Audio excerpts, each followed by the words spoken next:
Hey everybody, welcome back to Word Balloon, the comic book conversation show. John Suntress here, closing out September with a great episode. Can't wait to share it with you. Couple things, please do me a favor and listen to the commercials that are here at Word Balloon on the podcast, the commercials that air before the show starts, the national ads you hear. I get paid by them for the listenership, and if you fast forward with them, I don't get credit.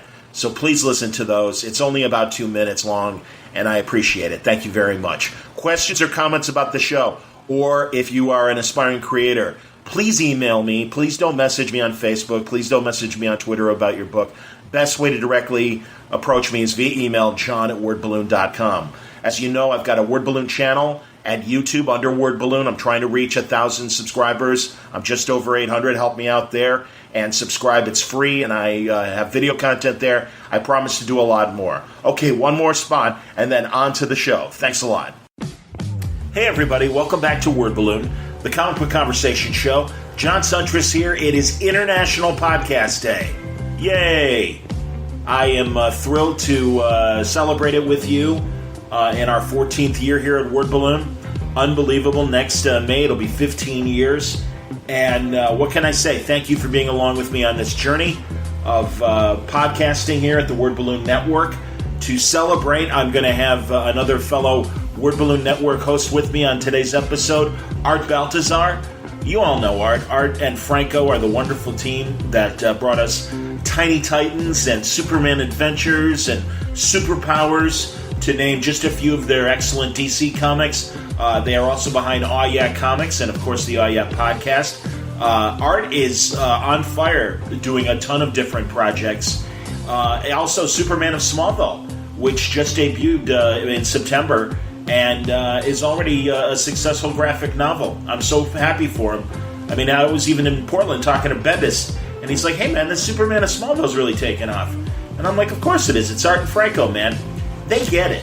They know how to make great kids comics. I mean, their art style is beautiful, and they know it's fun. And they pack their stories with humor and action and just good, warm feelings. Even during the dark days of the New 52, you could count on Art and Franco for a very clear portrait of who Superman is, what he represents. Superman of Smallville is basically a Superboy story, but without calling him Superboy. But it really is the adventures of 14-year-old Clark Kent as his powers start to kick in. And it's a great Smallville story. I think you're going to like it if you haven't already picked it up. I recommend you do. Art talks a lot about the different projects that he has going on, reviving some old characters of his, and working on new concepts for other publishers, and juggling all of this, and what excites him right now in his creative process.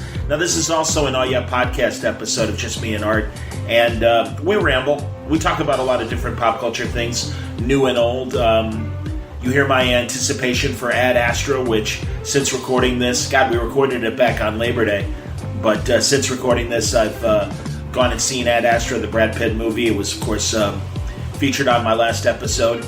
And, it's just a good time to catch up with Art and see what's inside, see what's making him tick these days. Art Baltazar, for a nice lengthy conversation on today's Word Balloon. Brought to you by the League of Word Balloon listeners. Here we are as we roll into October. Thank you, League, greatly for your support. Incredibly appreciated. If you want to subscribe to Word Balloon, it is free. It'll always be free. But if you want to help the cause and you like what I do here, if you think Word Balloon is it worth $1 a month to you, is it worth the price of a comic book a month, I try to bring you great conversation with great creative minds here in the comic world and also the other pop culture spheres as well. Really excited about some of the interviews I've got coming up in October, and it's all possible thanks to the League of Word Balloon listeners. If you want to subscribe to Word Balloon, you can go to patreon.com/wordballoon and check it out there and subscribe, or just click on the Patreon ad at wordballoon.com. But thank you greatly for your support, League of Word Balloon listeners. Word Balloon is also brought to you by Aftershock Comics. They keep churning out great books with great creators. It was great running into Marguerite Bennett at Rose City and talking to her about animosity, and we'll be having a nice Word Balloon conversation in the days and weeks ahead. I'm telling you, I really want to sit down with Joe Pruitt. Joe and Mike Martz are kind of the creative forces behind Aftershock in terms of wrangling the talent, getting some great new concepts for the Aftershock imprint. And Joe is releasing a great horror anthology called Shock, and it's a great representation of some of the wonderful relationships he's had over the years with great creators doing some amazing short horror stories in this amazing anthology. But, you've also got things like Matthew Klickstein's You Are Obsolete.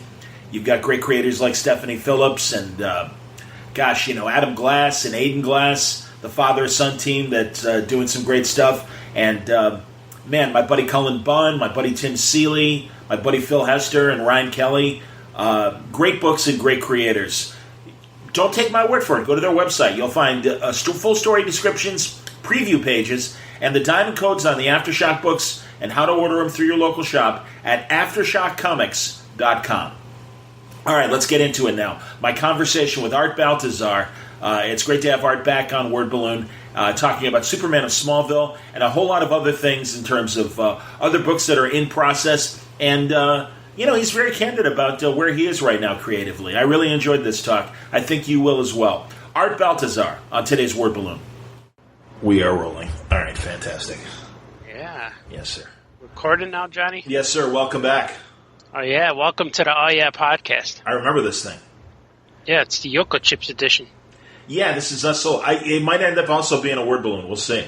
Cool. You got stuff. You got stuff going on. Yeah, I'm on. We're doing all kinds of stuff. Go ahead. I was going to say, I know when I'm not on the show and it's just you and Franco, it's Franco and Clanko. But What do we call it when it's just me and you? I don't know. We just call it a Monday. We just call it a Monday. I don't know. Yeah, we could just call it a Monday. We're talking on Labor Day. Yeah, that's true. It's a labor of love podcast. But and it's funny actually given labor and stuff because you're really busy. You got a lot of stuff going on. Man, it hurts. Yeah. I know it does, and that's why you've been not on the show. And also, it does get weird. I know with the summer because Francis goes and frolics with the family in Martha's Vineyards, and you guys got San Diego, and and then Franco and I did Terrificon. Yeah, that's right. That was fun. And so, it gets hard. And literally, tonight's, Labor Day, and Franco's got school tomorrow. So, Yeah, that's right. It caught up. And my kid's been in school now for almost 3 weeks, maybe 3 weeks. During the summer, man, they're home. Everyone's home. And I understand. It turns me into a nighttime guy. But I try to get up early. But by the time everything settles down in my house, I finally get to work evenings usually. and then I'm going to bed sometimes at 7 a.m. And it just it's just crazy. And I slip into that mode real easily. And right now I'm kind of doing it again, but that's just every waking moment I'm trying to work on deadlines. It's just so weird, man. I can't wait. I'm counting the days, and I count the pages, count the deadline days, count the moments, how many pages I have to be done with, and then or how many pages I have to get done, and then I times it by the days and all these things, and then I'm looking forward to not having projects, and it might be another, I don't know, maybe what's right now? It's August. It's September 2nd. Maybe by March I'll be project free. Oh yeah. But I hear you. But every time I get a project, it's for 3 books, which is fine. But soon I'll be able to narrow it down to 3 books or 3 projects instead of 7 right now. It hurts. Yeah, it hurts. Well, I know you can. I mean, we can rattle them off if you want. But also, I wanted to say because I think is it coming out this week? Superman of Smallville on September 4th. Yeah, I think it already out. It came out last week to comic shops. Oh, okay. And I think this week it comes out to bookstores. Yeah, bookstores and mainstream and Amazon and all that good stuff. Cool. Yeah. Wow. But comic shops got theirs last week, and then I'm having a release party at the store. A release party. We were gonna do a signing during the day, and then a party and an art show. Yeah. But I had to readjust my hours because I had suddenly have to do family stuff on the same day, and I didn't want to cancel. So we're doing all of it at once.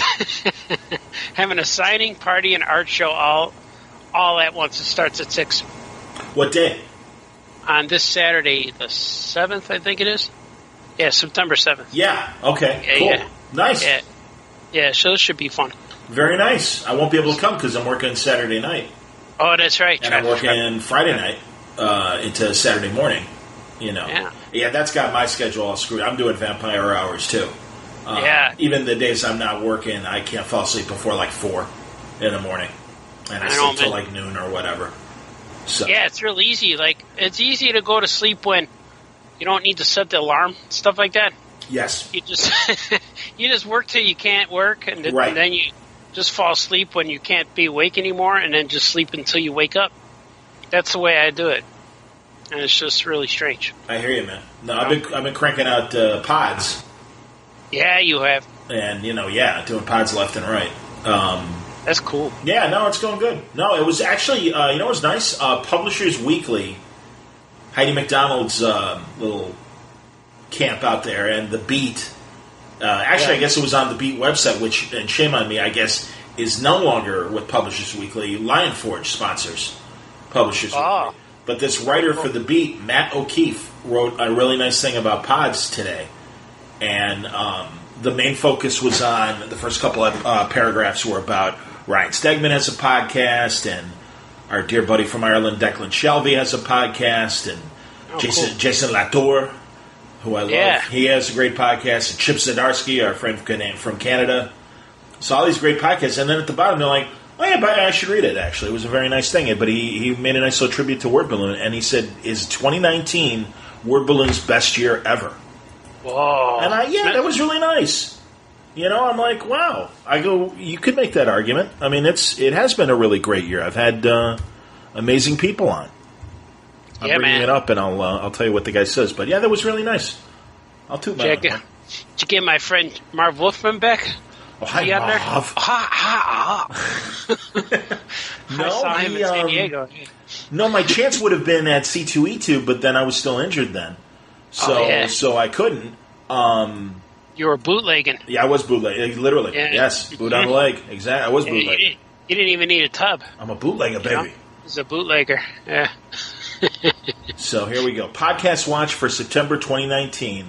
Comic podcast, it says in the headline, from Declan Shalvey, Ryan Stegman, and Jason Latour. But then they also mention Zdarsky's show, which is called The Drawl.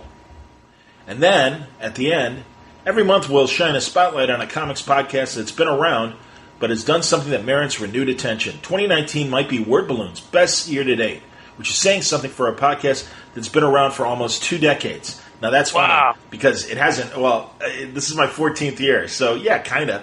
Almost, yeah. If you see a 4-year-old, you say, you're almost 10. You're almost 20. You're exactly. You'll be good.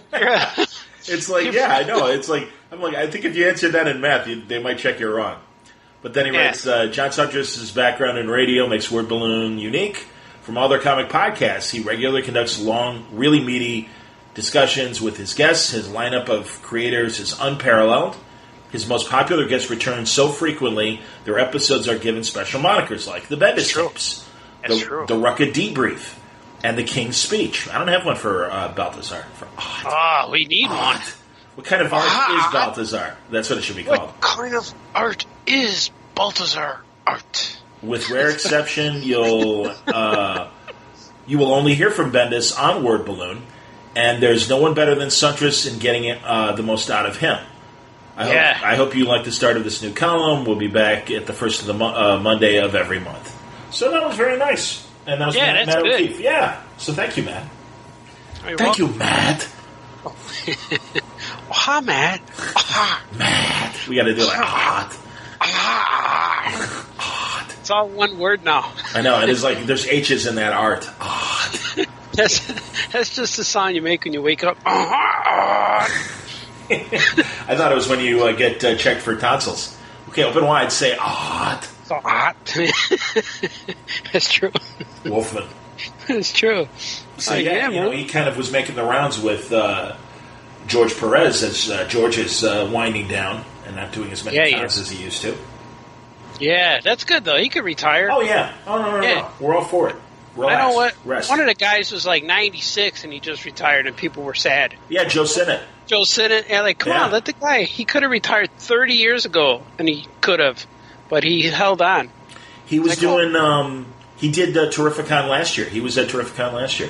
Oh yeah. Yeah, I remember seeing him last year. Yeah, I know. Fonz was there last year. I know. That was awesome. And Lou Ferrigno, the Hulk. I love Lou Ferrigno. He's a good man. Yakata. Exactly. He this year was John Wesley Shipp, the Flash. He was great. Yeah, that's right. And he and I did the classic, running stance to each other, Flash versus Flash. He's all kinds of Flashes, yeah. I know. I told him, I said, man, I was watching you when you were Barry Allen. I love that you were Barry's dad, but when they made you Jay Garrick, I said, I think that was my happiest moment with you. And he was laughing. I said, it's perfect. And I go, you look great in the suit. And he's laughing. And he goes, nah. He goes, I like being Jay Garrick. And it's like, yeah, man. It's 100% pure West. Pure West. West. And how come Batman doesn't dance anymore? That's right. He doesn't. Spider-Man does, though. Yeah, savage jazz hands. I know. Yeah, he gets all that greasy hair. What do you think? What do you think of the Sony thing? The split? I'm not sure. I think Sony saw how much money that Spidey was making with Marvel, and they said, we want him back. I think that's really what happened. Well, actually, these movies, Homecoming and Far From Home, they are Sony movies. I mean, Marvel, they're air quote, made them. They produced them. But Sony makes, the most money from those. So they've... All the big Spider-Man movies, the last three, including Spider-Verse, those are all Sony movies. So they made money. And also Venom, as much as it's kind of been a mixed review of Venom made money. Yeah, people like it. I heard the mainstream people like Venom. Yes. Like comic book people say, oh, it's not him, it's not Eddie Brock and all that. But I hear people who like it. Right. And people dig it just because it's some weird superhero guy. Right. It's not. They're not beholden to the continuity the way we are. Yeah, and I haven't seen it yet, but I know there's spoilers with Carnage and all that stuff. It's just been out there. I have to. I want to see it. I want to see it just to see it. Is it really? It's on one of the encore, either one of the stars or one of the encores this month. Oh yeah, on HBO. No, not on HBO. It's on either Stars or Encore. HBO. I always say that. And my wife told me that means headlights. That's hilarious. I was gonna say, or little fleas or something like HBO.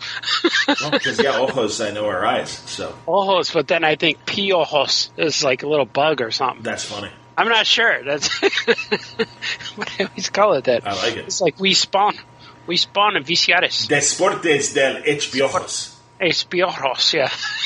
Hello. Welcome to the Canelo Alvarez fight. Canelo Alvarez. And I remember one time I recorded it, and it was called Saul Alvarez, and I didn't know that was his name. Yeah, that's his real name. And they said, the upcoming fight with Saul Alvarez. And I'm like, I recorded the wrong thing. Wrong dude. And then this was years ago when I just heard of him. Yeah. And I'm like, that is him. His name's Saul. Why do they call him Canelo? And then I found out. I don't know. Why is that his nickname? I have no idea. Because of his hair. Because it's the color. Canelo's red? I think it means caramel. That makes sense. Yeah, that makes a lot of sense because his hair. It looks. That's funny because his hair does kind of look more cinnamony than straight up red. The redheaded Mexican. Oh yeah. Yeah, and it's funny because I had a friend in high school who was the only redheaded Mexican I've ever met before Canelo, and I don't know what I did in high school, but I was a smart mouth kid. I used to just tease all the guys. Okay. And I used to tease the gangbangers, which was bad. Yeah, that's not a good idea. It was at the time when nobody wore socks because of Miami Vice. Oh, sure. So I think it was because I walked up to all the gangbangers, and I thought they were all sitting on the bricks and on the little benches. And I said, listen up, fellas. We're going to have to get $1 from each of you and start a collection because winter's coming, and we need to buy everyone here socks because you guys can't afford to miss a day of school. And then they were getting up, and I knew a lot of their girlfriends or the girls. They're like, all right, that's already, leave them alone. So I don't know if it was the same day or during that week, a bunch of guys, about 3 guys came up to me, and there he is. I'm like, what happened? But I used to be a wise guy. And then so I still am kind of, but then they all came up to me and wanted to fight. And my friend was, Chris Garza with a red hair. And he walked up to the guys, got between us, and put us at arm's length, like Walter Payton. Sure. He just said, all right, guys, spread out. And then he walked up to a tree. He bit the tree and pulled bark out with his mouth and walked between us and spit the bark on the guy's chest. Poof! And then they all walked away. Yeah. And then he says, come on, let's go to the bus stop. So I walked with him to the bus stop. Yeah, that's really happened. Now, and I said a few minutes later, he climbed on top of the bus and ran around and then jumped back down. So I don't know what happened there, but I got saved. And I never kind of stayed away from those guys. That's good. Now you see, the first redheaded Mexican person that I ever saw was on TV, and he really wasn't, but it was a character. And it was the Lone Ranger, and there was an episode where they kind of explained how a lot of Irish immigrants went to Mexico instead of the United States when they first came over the ocean back during all the immigration time and everything. Yeah. And so there was a character who was like Seamus, Ortega or something like that. He had an Irish first name and a Mexican last name.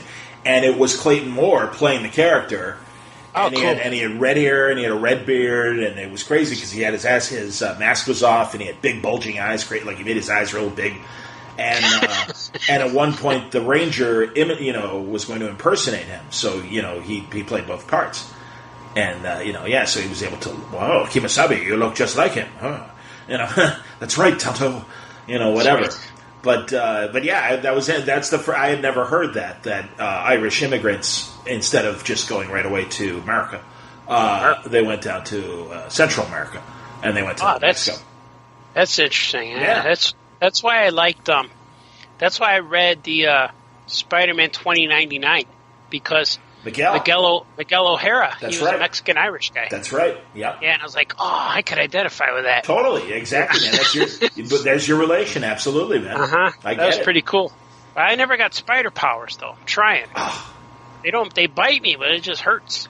We'll see what happens, because Spider-Verse was great.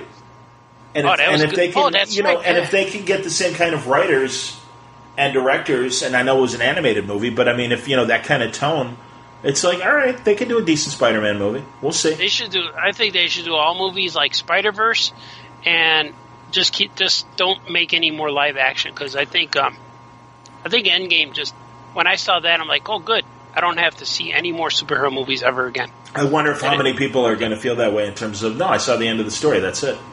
Yeah. I'm not interested in what happens next. Yeah, kind of. I don't know. We were talking about, just today we were talking about all the streaming. Yeah. So I know a lot of that stuff's going to be on streaming. Yeah. And you hear all of these things, and it turned out that my neighbor, a lot of friends, but mostly my neighbors, he's the tech guy. He fixes my computer when I have to, but he tells us about cutting a cord and all that. And then I'm thinking, okay, then everything you have to watch is an app, and a lot of things you got to pay $5 a month or $7 a month or whatever it is. But after you're done, you're probably paying just as much as when you have satellite regular stuff. Cable. So I'm like, man, I don't know what to do. But then I was like, the only one I pay for is Netflix. But I want to get this Disney thing because of Star Wars stuff. Sure. So, man, I'm into that. Oh no, man! I think Mandalorian looks great. Mm-hmm.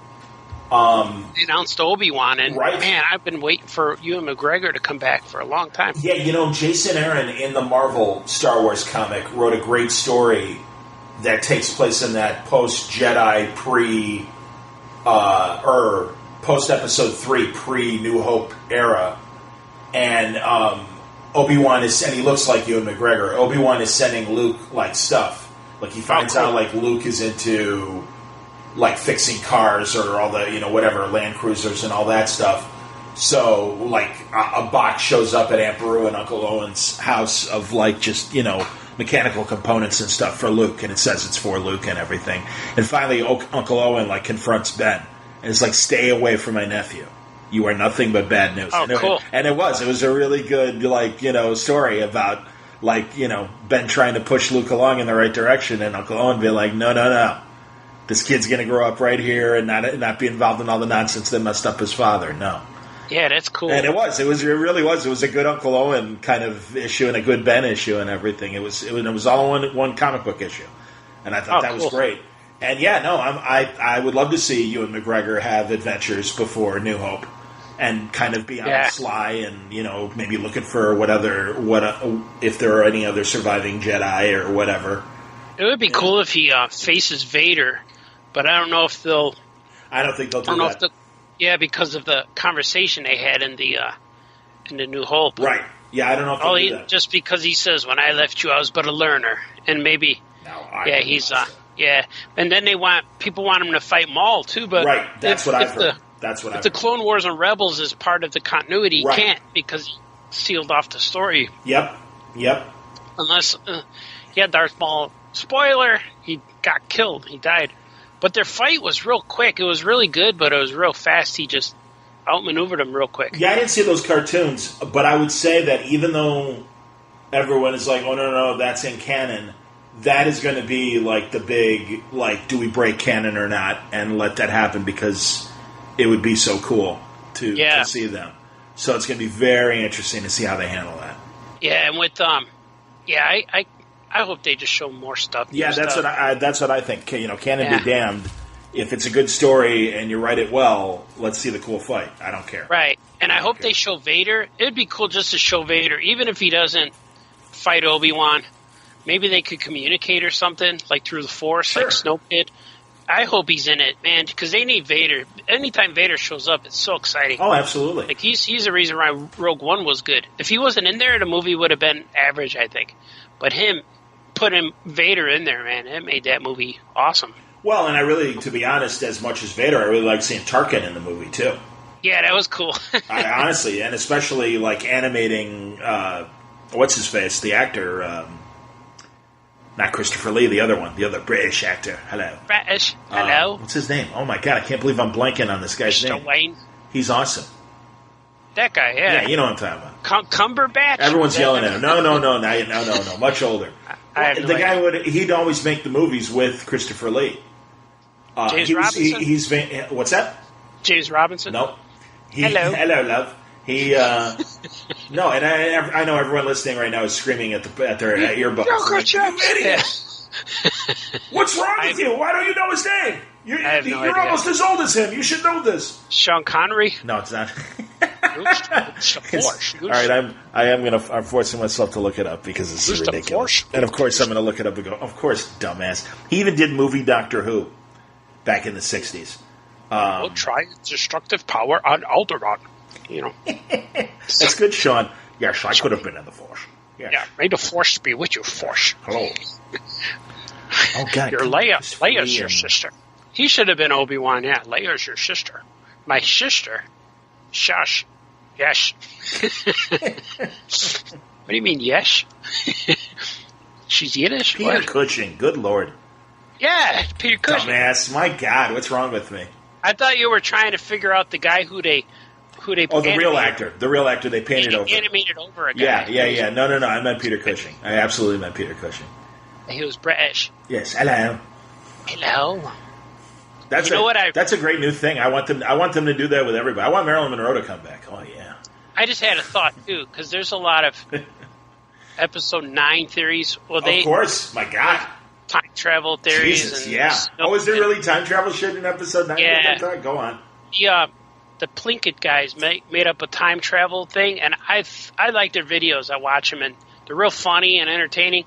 But they made a time travel theory video, and it broke the internet. Everyone's upset and crazy. And because I like watching all the Star Wars discussion groups and people predicting things. It's kind of fun. I don't know if I know the Plinkett guys. Is that Red Letter Media? Yeah, Red Letter Media. I love those guys. They're hilarious. They're real funny.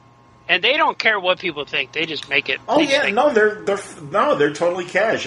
They did a great thing on the Rocketeer, but go on about Star Wars. What they say? And so I watch their stuff. I watch a lot of people's predictions. Sure. But now that I'm looking at it, I got predictions that I'm forming in my head. Now, remember, there's these predictions that Rey is because of that last one with the red lightsabers. Yes. And people are saying, "Oh, that's Kylo Ren's dream or vision, a Force vision or something, or it's a nightmare or something like that." Right. Or it could be that Palpatine put his essence into her Yep. and controlling her. Yep. But here's what I'm thinking. All right, you ready for this? It's going to blow your mind, and I'm any ready. Star Wars people thinking they're going to be like, "Ooh, I never thought." Go on. All right, based on listening to D23 stuff and Yeah. Star Wars stuff. Well, the actor Ray, Daisy Ridley. She said already that we already said who her parents are. Or she says, she said something like, I'm surprised people don't already know who her parents are. Well, yeah, Kylo says that they're nobodies and everything.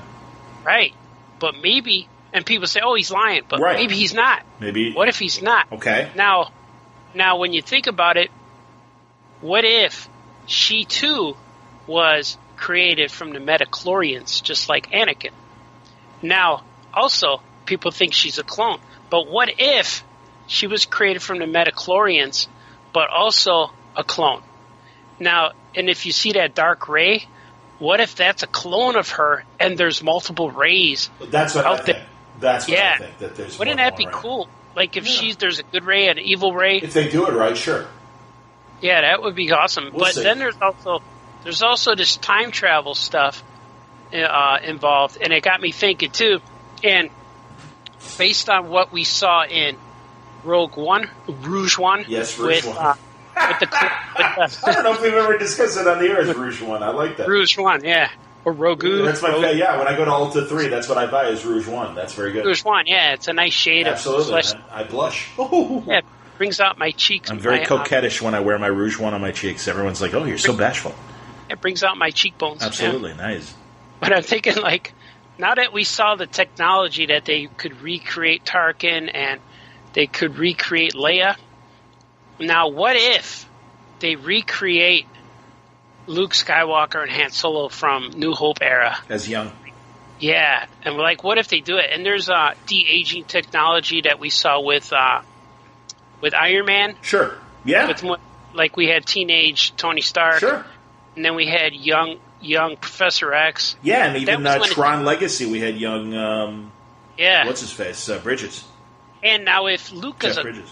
and if Luke is a clone ghost or a Jedi ghost, and he's going to be blue and sparkly like Obi-Wan, He'll be young. now he'll probably be de-aged since Hayden Christensen as Darth Vader de-aged as a ghost exists in the canon. Yeah, they redrew it Right? as opposed to having the old guy that, now you must go, my son. Yeah, but that's the latest version, so technically that version of young Anakin Ghost exists because that's on the Blu-ray. Sure. You see? And so by having a young, de-aged character in the Star Wars canon would not be unusual because it's already been done. Right. And so I'm thinking there's going to be a clone of Rey. There's going to be a good one and an evil one. Or it's a Force vision and all my theories goes out the door. But I think there's going to be a Palpatine Luke fight while evil ghost versus good ghost, basically. Yeah. I think that's going to be the fight. Interesting.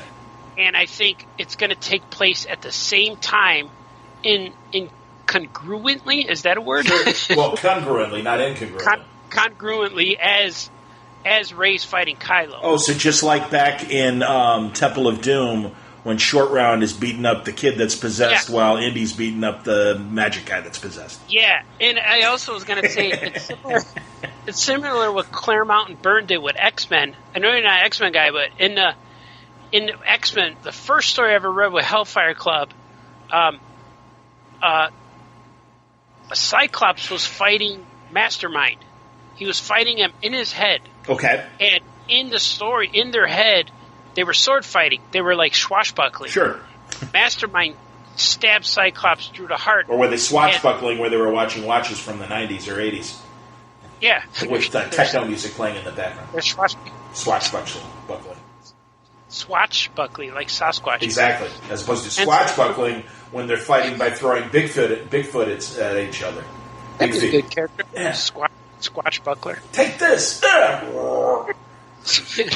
So in the comic, when they, in their minds, they were battling in their minds, and when Mastermind stabbed Cyclops through the heart in their brains. Yes. All the X-Men were captured. They were captured with their hands behind their back and collars to reduce their power. Well, Cyclops went down like, oh, and he fell to the floor. And then to be continued. And then Wolverine would pop the claws in the next book. But that was what happened. So I have a feeling that's what's going to happen. That'd be cool. I'm for that. Yeah. That's why I like those red letter media guys. They're very funny, and they do have because they really are like guys our age just sitting around farting around in windbreakers and just I think this, I think that, and the little guy looks like one of my buddies from college, which cracks me up every time I see him. He looks exactly like my buddy Kaz, good Polish dude, Kaz. I like that guy. Yeah, he's a good man. He's been at a couple cons. You've met him before, briefly. Oh, yeah, Kaz. I got a friend named Kaz who's a wrestler. Gerard Keselowski. Good name. I like that. And then, but yeah, so that little guy always reminds me of him. But yeah, that's why I like those red letter guys. That's a good theory. I like that. And I have so much hype built up in my head that these things that I want them to do, and if they don't, I'm gonna be like, it's not like Breaking Bad, so I'll turn it off. No, I understand that because that's how I felt a lot of friends were feeling about Endgame, where they had all these different scenarios in their brains, and I didn't have any of that. And when I saw Endgame, it was just like, this is great. I never would have thought of this. This is everything they're doing is very interesting. Oh, look, there's Jim Starlin. Oh man, they're going through time. They're time traveling. Oh, that's great. Yeah. Oh my God, look at the Hulk. The Hulk's normal, like he is in the Peter David comics. Oh, that's it. Yeah. It's like everything was a nice surprise. My God, when Hawkeye was Ronin, and he's just all of it was cool. Yeah, shooting down all the Yakuza and everything. It's like, oh my God, every moment of this is. And when the Red Skull showed up, everything. Didn't expect anything. And the last fight with all of them coming through those portals. Yep, on your left. I still think that's especially when Anthony Mackie goes on your left, and it's like, yeah. Oh yeah, that's why it was cool. No, Jesus. I mean, and you're right, and that did kind of sew everything up. Well, that's why this is interesting because they're claiming with this last Skywalker movie that this wraps up the original story, the Skywalker family story. I think that's a good idea to get away from that continuity because then you can just like Dark Horse has done did for 20 years, and Marvel occasionally does it with some of their series. It's like, no, here's fresh continuity. You don't know these people. You're going to meet these people. Yeah, you don't have to stick to any rules after. Yeah, and that's why I really like Rouge One. I think Rouge One is really and I like Solo. I like all the new people they introduced. I loved Woody Harrelson in Solo. I liked the girl from Game of Thrones. I totally felt I didn't watch Game of Thrones. First time I saw her is in Solo, and I totally fell in love with her, like as a love interest. I'm like, oh, she's pretty. I like her. Yeah, I'm okay with all of that. I know I'm good with it because I saw it like 7 times on Netflix already. That's funny. I watch it all the time. That's really all of them? Yeah. Yeah, and I got 2 predictions for Mandalorian too. Well, one's a prediction and one's a hope. But my prediction is that the Mandalorian will never speak. And at the end of the first season, the end of the first season, or maybe the reveal at the last episode, the helmet's going to be removed and we're going to find out it's a woman. Hi! Oh. I hope that doesn't happen, but I have a feeling it will. And if it does, it is, She's wearing padding because you could look at the body and it looks like a man's body. Yeah. But it looks like the thighs are thick. And if you look at it, just to me, when it's walking, when Mandalorian's walking. Mandalorian's ass. Hey, nice ass. Yeah, because there's silhouette of the Mandalorian. It feels like the hips curve in towards the knees. Oh, that's hilarious. When you look at it, do other people have that theory that the Mandalorian could end up being a woman? Oh, I don't know. It's possible. I haven't heard this, and I really haven't. Yeah, I haven't explored. See, as I said, like X-Men and Legion of Superheroes, I went through the Legion door.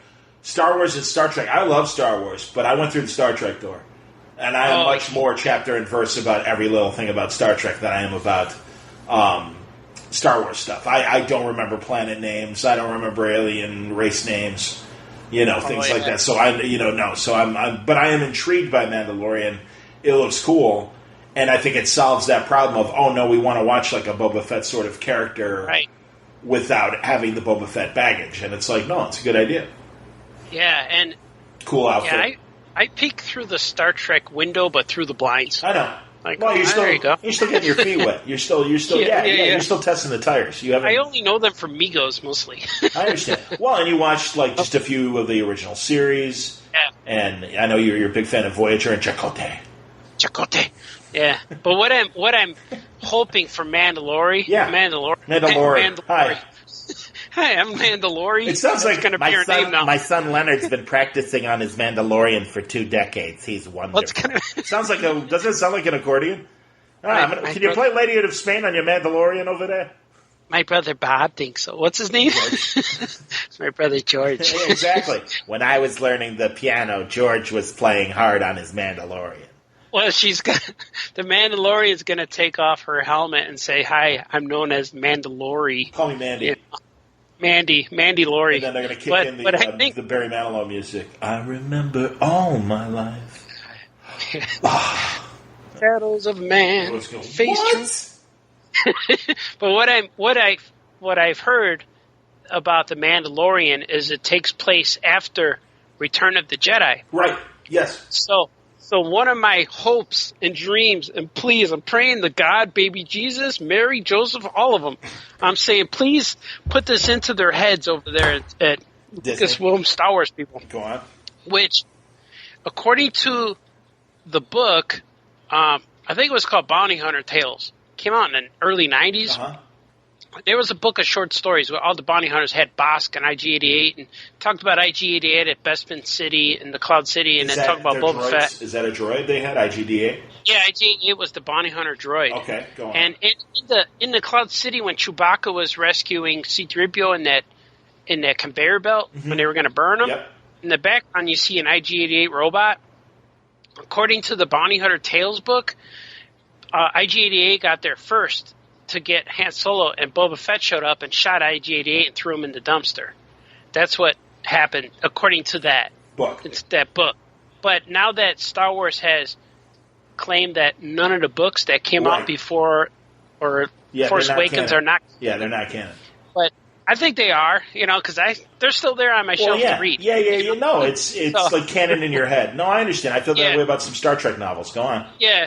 So now that we found out that Mandalorian takes place after Return to Jedi, and according to the Bounty Hunter book, in the book, it tells the story about how Boba Fett escaped the Sarlacc pit, which he fell in there, and he fell in there, and he got stuck to the wall on the side of the Sarlacc, and he was getting ingested by the stomach acids of the beast. Yes. And in the creature was dissolving his arm and his leg because he was stuck and it was eating him. And then Boba Fett flipped a switch on his backpack, like turned it on. So then when the monster started eating the backpack, it blew up and it shot Boba Fett out of the pit. But when he landed, he was all burnt up and half of his body was eaten. Okay. And then he called up his buddy Dengar. You know the guy who looks like Johnny Cash Mummy? That from the other, he was one of the bounty hunters on the ship. Okay.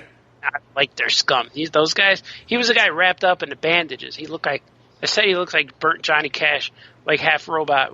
But he in the book, Dengar rescued Boba Fett and nursed him back to health and helped him out.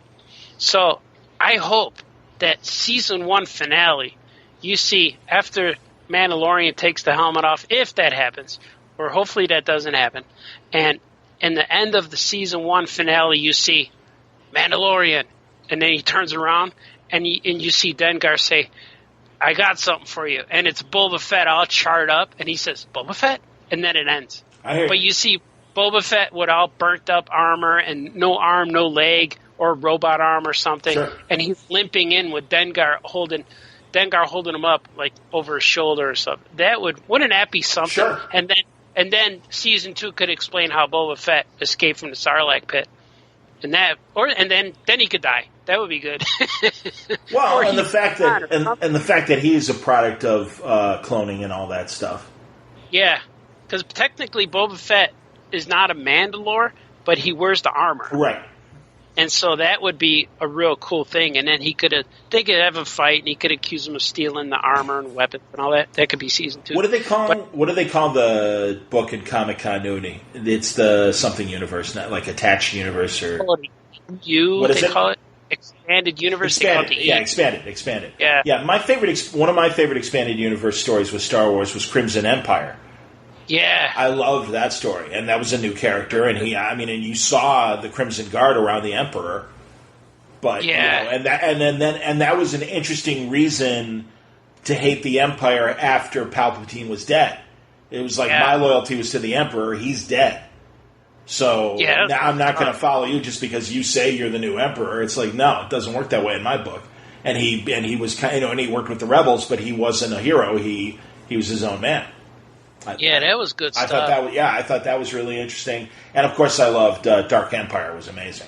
Yeah, I think Dark Empire. I think that brought back Star Wars. I think Dark Empire is responsible for the prequels and the new toys and all that stuff. That's interesting. Because that was the first Star Wars we had ever since Return of Jedi. As far as a new story. Then like Return Jedi came out, the toys came out, and then it eventually fizzled away. By 92, it was gone. Sure. But then Dark Empire came out around that time and brought it all back. It was the sequel to Return of Jedi. When did the Timothy Zahn stuff happen? Right after that. Okay. Yeah. Everything came out. Dark Empire was the first thing, and then it was awesome. And even at Timothy Zahn, that was the official sequel, I guess, to Return of Jedi.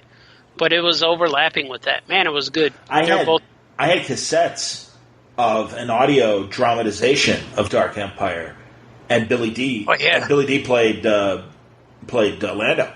How you doing? And honestly, that's what I asked him. I said, it's amazing. Every time, whether it's been a computer game, animation, radio drama, because he was on the BBC adaptation as well as Lando and everything. That's cool. Didn't he? Maybe not. I gotta probably. Look that I know. Because I know him and Anthony Daniels did. Well, because I know the actor who used to look like Julian Lennon, Ari, and I forget his name, but I'm gonna look it up. BBC Star Wars Radio Cast or BBC Empire Cast. Ever since I've been leaving you. But anyway, I said, you always come back, and he's like, well, I am Lando, and I'm like, yeah, you are. And did I tell you that? I don't know if I told you at Terrificon. Did I tell you about that? I don't know if I said it on the pod. I'll say it again. Yeah. He, all of his stuff was like top dollar. Like you get a selfie with 70s Captain America, Rev Brown, it was $20. You get a selfie with John Wesley Shipp, The Flash, Jay Garrick, and everything, $40. Yeah. Okay. And Rob Paulson was there, Pinky from Pinky and the Brain, and Derek Mears was there, who's Swamp Thing in the new HBO show. And I forget what else other like monster stuff he's done. And then the Brain was there, Maurice LaMarche, and nice. Phil Lamar was there, Jon Stewart, Green Lantern, and Mad TV. Oh yeah, I know that guy. And yeah, he was. They were all great.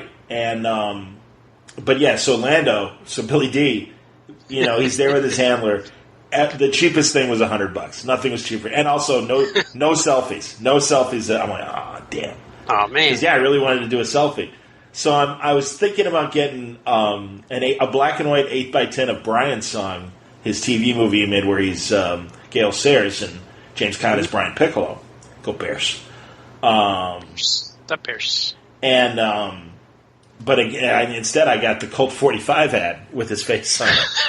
Because it's Colt 45, man. How you doing, Diana Ross? Billy D was in the BBC Radio Empire, as of course Lando. So who's Ari? I gotta see. I don't know who Ari played. I'm very confused now. Anyway, and Brock Peters was Darth, and he was an incredible Darth Vader. If he lived, he would have been a wonderful voice of Darth Vader. He had a nice big, rich. He was Sisko's father on Deep Space Nine. Brock Peters. He's the guy that's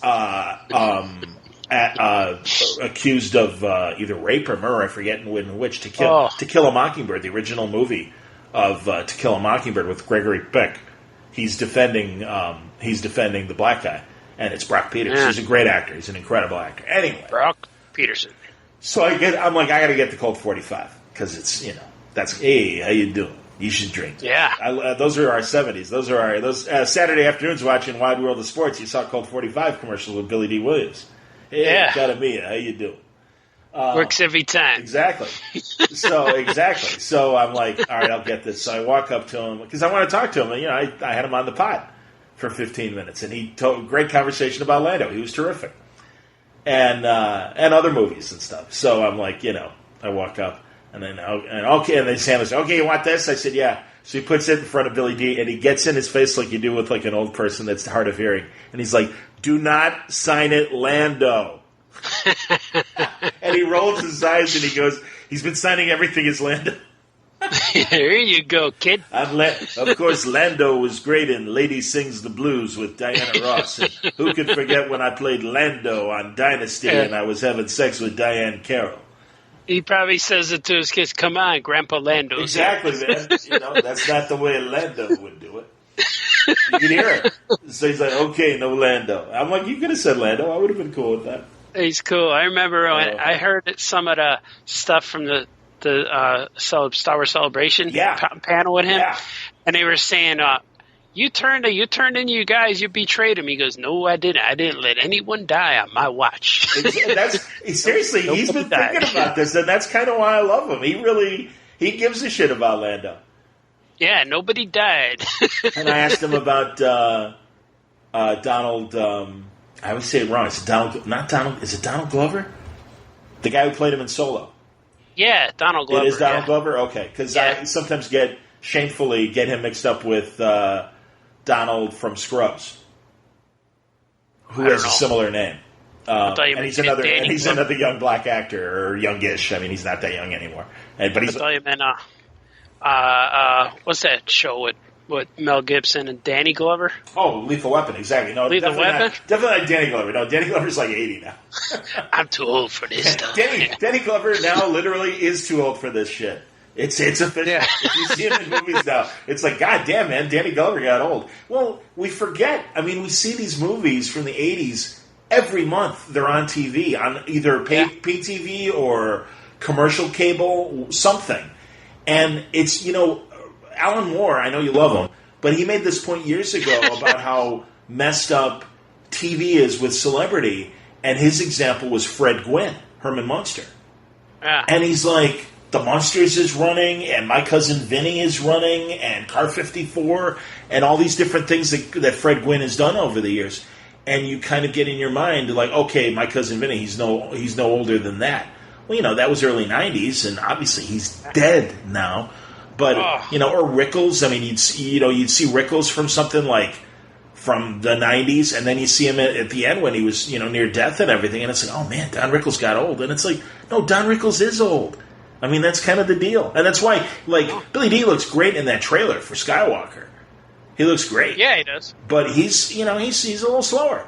And it's all right. Well, they gotta have him sit. They have him sit down in all the shots. Oh yeah, and they can't tell. Exactly. Just sitting having a time smiling. Because Franco's buddy saw his panel at Terrificon, and he was telling me, Remo was telling me, that he's like, he goes, getting up on the stage and stuff, he was moving like an old man. Hell, the Fonz last year did his panel right after I did a panel, and he was going to come up, and it was a big jump up to get on the stage, but on the other side there were stairs, and I literally, without even introducing myself, I'm like, Henry, I'm like, over here, man. I go, there's stairs over here. He's like, oh, thanks, Jesus. He goes, I thought I was going to rip my inseam coming up there.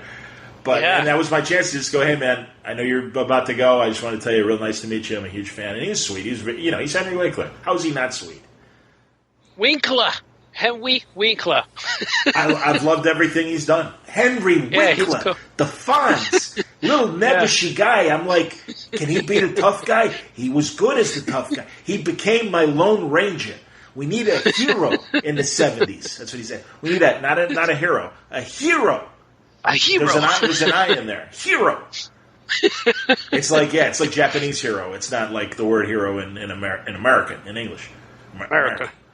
I understand the old guy soreness coming in. Totally. Because I have to stretch every day and walk on a treadmill just to lube myself up. And warm it up. I don't know if we want to know about you lubing, but all right. Lube it, warm it, whatever you got to do. And like if I just get up and have coffee and get to work and sit down, man, I have a hard time getting off the chair. I understand. So I had to warm myself up a little bit every day. That's funny. Move the body, and I was telling my wife today, it's like. It's rough when you get sore just from using your body. So I walk a little bit and then I'm like sore for 2 days. Oh, like, no. What happened? I'm going nuts because, I'm still healing. And they only, and I got a small open wound on my ankle because that was the deepest where they dug. Oh, yeah. And then at the top, there's still like a quarter-sized open wound. And it's like they're like, yeah, we let you walk too much, and you kind of opened it again up there, and it's fine. But it's like, terrific con. I walked. I mean, I was up to 10,000 steps a day again, and it like it's you're not used to it, so it's like all right, like you said, got to get the joints working again and everything. Yeah, you got to get it revved up. It's like riding a bike on the hard speed. Yeah, you can't go immediately to the hard speed. Yeah, you got to go. Exactly. You got to pedal a little bit, and then once you go downhill, it's really easy. Right, I was going to say uphill. That's good. Yeah, the incline stuff, exactly. Well, no, man, and I want to swim. I want to, do everything, but it's like, no, you really got to wait until this closes up. I'm like, all right.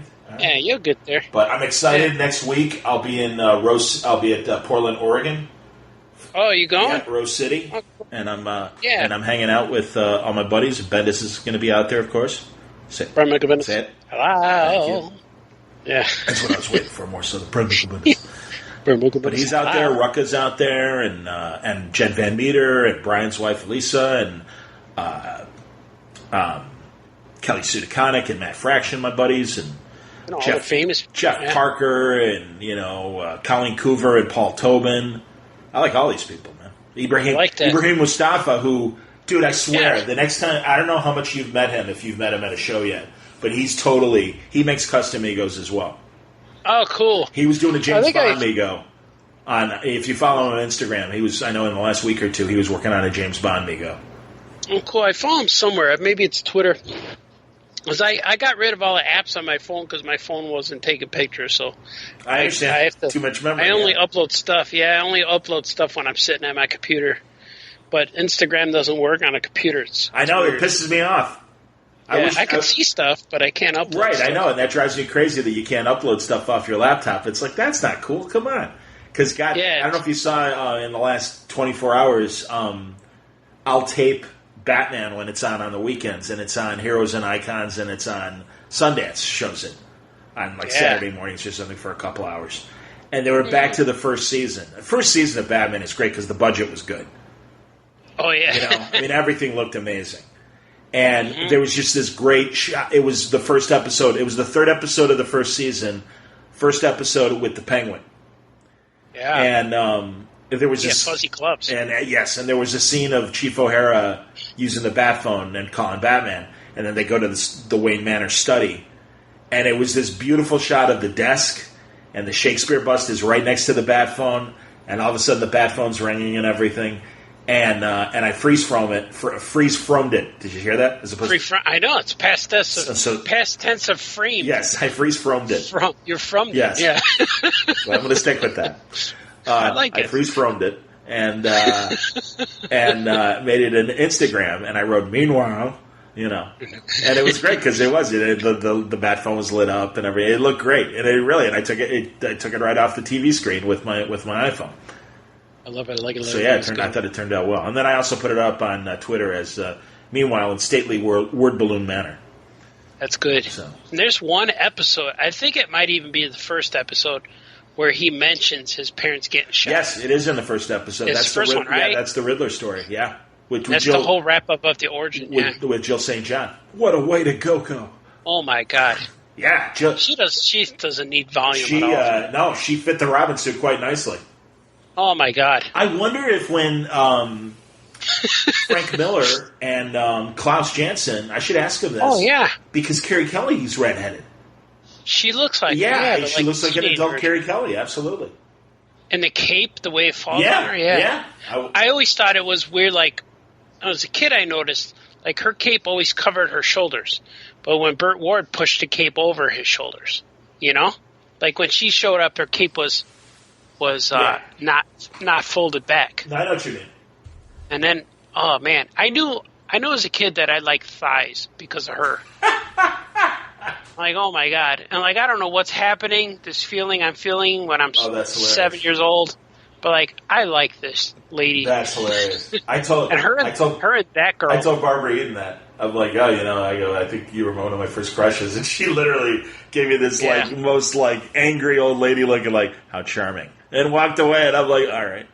Yeah, they don't always like that. Yeah, they don't. If you act giddy around them, that's more flattering. Well, because now you're an adult with a crush. You're right, because Dawn Wells, I'm like, she had come out with a Gilligan's Island cookbook, and it actually had some tasty recipes in there. I give her credit. Yeah. And she was doing a thing at the score, and I said, hey, Dawn, don't get me wrong, Tina Louise is a lovely woman. I said, but you were plenty hot. I go, she goes, you're damn right, I was the hottest. And she right away is like, you're goddamn right, I was the hottest. I'm like, all right, nice, way to go, Dawn. When I met Yvonne Craig, Batgirl, and there was no one in line, so I was like, I'm gonna go talk to her. I'm gonna go meet her. So the first time I met her, and I've told her the whole thing. When I was a little boy, I was like, man, you were amazing, you were cute, and and it never went away. And now getting to meet you, and I said all these flattering things, and she said, thank you, and then she goes, hold out your hands. Yep. I'm like, okay, and then she squeezed lotion in my hands. Wow, you told us so. And I'm like, what do I do now? And she went, oh my God. And she got all red in the face because she goes, I have a cold. I'm like, oh, okay. Exactly, man. So how's Batgirl slathering on my palms right now? Yeah, I just got all crushy on her, and then she gave me the lotion. I'm like, this is weird. I don't know what I'm supposed to do. A few months ago on Cozy, one of those digitalis channels, Cabeles Digitalis, they were showing a $6 million Man rerun, like after the third season. I don't know if he had the mustache like he had in the fourth season, but it was definitely later in the run. And she was the evil criminal mind master. And I got to be honest, she looked a little rough. She looked better when I saw her later in the 80s when she started doing, like, convention stuff or, like, that terrible Fox Letterman knockoff show with Ross Schaefer was the comedian. And he totally kind of looked like David Letterman, and his attitude was kind of very David Letterman-esque. And the only good thing about his show, and they used to have it on YouTube, the whole episode, it was an hour, and he had everybody that was living on the Batman cast, and Cesar Romero and even Alfred was still alive, and they did like separate filmed pieces with them. But but it was obviously Adam and Bert and Julie Newmar, and I believe even Eartha Kitt and what's her face and Barbara Gordon and Yvonne Craig, and of course I love her her Elvis movie, Kissing Cousins. Yeah. Hey, how you doing, man? I'm playing myself, and I'm playing my cousin. He's got blonde hair. I guess I mix it all right. Yes. All right. Yeah, very good. That was it. I know that. And Chico and the Man was the colonel. Was he? We gotta get this land and put a missile base up there. And Arthur O'Connell was his hillbilly like Jed Clampett uncle. Hey, I don't know, Josh. I don't know. I remember seeing it because she wore a little red dress and they were doing a twist. Oh man, she's in a bathing suit in it. Oh my god, she looks incredible. Yeah, she looks fantastic. That and Elvis was cool. She's also in a Don Knotts movie called How to Frame a Fig, Figg, and there's this whole plot to implicate Don Knotts in a crime, and she's like the sexy distraction to like keep his attention while something else is going on. And boy, I'd like to. Yeah, you talk about thighs and legs, sir. No, she looked amazing. Oh my god, thighs! Even that McGilla Gorilla cartoon, I didn't know what was happening to me. I was like 5 years old. I'm like, and they're brown because they're tan. Because they're tan. They're thick and brown, Artie. Oh my god, like coffee. I'm so glad my wife is darker skinned than me. It's so good. I understand, but thick and brown. It's like I like when we went to This is bad. When we went to Hooters and I was on my way there and you were texting me and you said, you like it here. They got all shades of coffee. It was an international Hooters. It was really very lovely, very lovely women of all colors and creeds. Absolutely, that's not a bad thing to say. I think that's a nice thing to say. It was like, yeah, it is. They're not just a bunch of white girls that are blonde or whatever. They had lovely women of every color and creed, as I said. Hey, you said, Artie, they got coffee with cream and without cream, or with heavy cream. Like, oh man, I'm stuck in traffic. I'll be right there. That's right, when I used to live near the Rosemont Hooters. Yeah. That's so funny. That's good stuff. Did you go at all to Wizard Chicago? No, Neither did I. But I didn't even know about it. I didn't get invited, and I really didn't know about it. And I just got invited to Ace. I saw. Yeah, and I'm going to do that one because I've never done it, and I don't even. It's at Rosemont, which that's why I'm going. Yeah.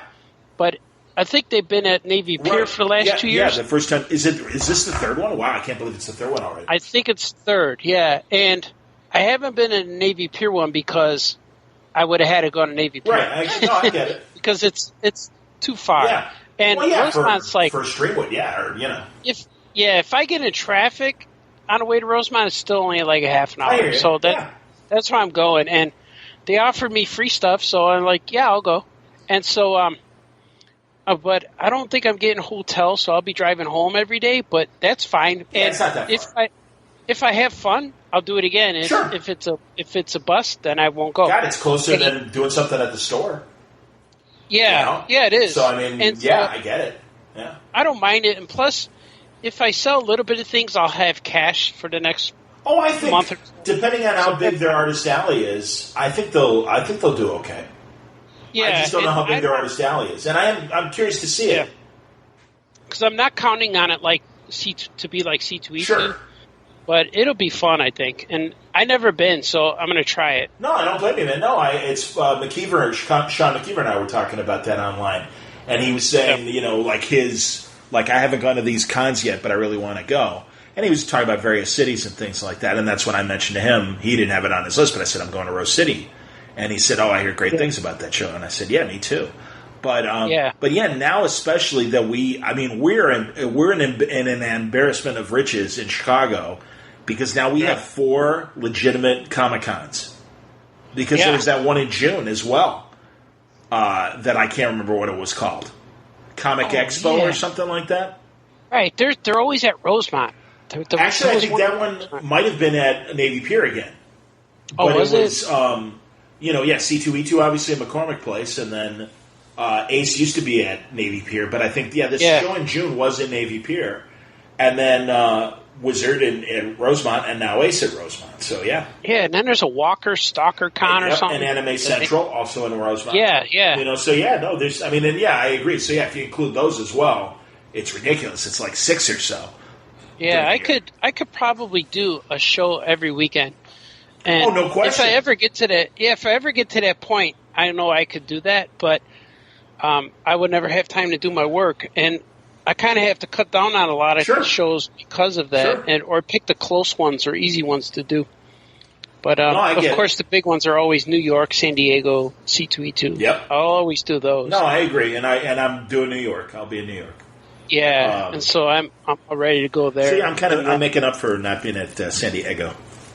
Oh yeah, I'll be at Cincinnati a few more. Yeah, that's just a couple. That's at the end of September, right? It's like 2 weeks before New York, I think. Yeah, with Scoot and Alejandro and, Dave Scheit. Alejandro was up, and Dave Scheithole. We'll all be there. Yeah, Squatchy. Yeah, but we go. The cool thing about Cincinnati is we go and just hang out. There's no meetings, no lunch meetings. Well, that's how Terrificon was with me and Franco. We just hung out. Yeah, I like that. That's what I look for. Yeah. You need the chill. You need what we call the chill cons along with the business cons. Yeah, New York's a business con. Yeah, and you got to make sure you're alert and you're on in character. Yep. Well, and again, you might be having meetings. Yeah, you're right. No, absolutely, man. Yeah. You got to be sharp and have your stuff ready. Yep. And but when I hang out with the boys, that's just fun. And then you just go. Well, that's how I felt. Yeah, that's how I felt about Terrificon because it was Franco and then Tom King was out there, and so Tom didn't have any meetings, so we hung out all night, like Friday night. We hung out. Yeah. And then it was really funny. I was also another guy through Terrificon that we've gotten to know really well. And also I think Brother Bear and Franco have gotten to know well because of the store, is Jerry Ordway. Oh, yeah. And, cool. could not be a nicer guy. Obviously, we love his art, but, could not, he was terrific. And I want to say it was Brett Blevins. Yeah. Was also at the show this year at Terrificon. And I'm talking to, I see Barry, and Barry's there with Brett and Brett's wife. And Brett's wearing a Death of Superman with the tattered cape. That Superman 75 cover on his chest and everything. And we're talking, and I said, "Oh yeah, Brett, you should come on the show. It'd be great. It'd be great to have you on and stuff." And whatever. And then Barry Kitson just kind of ambles up, and Jerry's like, "Oh, John, have you met Barry Kitson?" I said, "No, hey Barry, wow, really nice to meet you." Immediately perk up. And Blevin's like, "What am I, chopped liver?" Yeah, it's and cool. You gotta understand, man. I go, Barry, I'm like, good Lord. I go, Brett, you're a fine artist, and I love your stuff. I said, but all the stuff Barry's ever done with Mark Waid, I said, man, I'm a huge Legion fan, and that was a great run. He's like, oh, thanks a lot. And I said, also, didn't you draw Empire with Mark, that creator-owned thing that they did for Guerrilla Comics in the 90s, where he's like a Dr. Doom armored villain that wins and wipes out all the superheroes, and it's kind of like this supervillain kind of maintaining his control over his evil empire and stuff, and a couple underlings trying to get ready to topple him. And he's got a daughter and stuff that he kind of protects, and it was a really great supervillain story, original story. And Barry was again, it was all original, but Barry, just like if you get a Jerry, it's probably the same way. They know how to design stuff that looks familiar, even though it's all brand new. Yeah, and that's what he did for Empire. It was a great story. So I'm like, oh, Barry, you got to come on the show, man. Yeah, hello, Barry. Stuff, yeah. We're gonna have Chris Claremont at our store. Really? In the New York store, and I think it's the weekend before or after New York Comic Con. That's great. And that's nuts. I don't know how they got him, but he's going to be. Well, he was at Terrificon. I didn't do his panel. John Cook from Comic Book Artist did his panel. Oh, cool. I'm really thinking about Howard was there. I kind of go ahead. Oh, was he? Howard was awesome. Howard's great. I forget what panel I was doing, and he was next. And he's like, "All right, get off the stage. I got shit to do." Yeah, he's funny, man.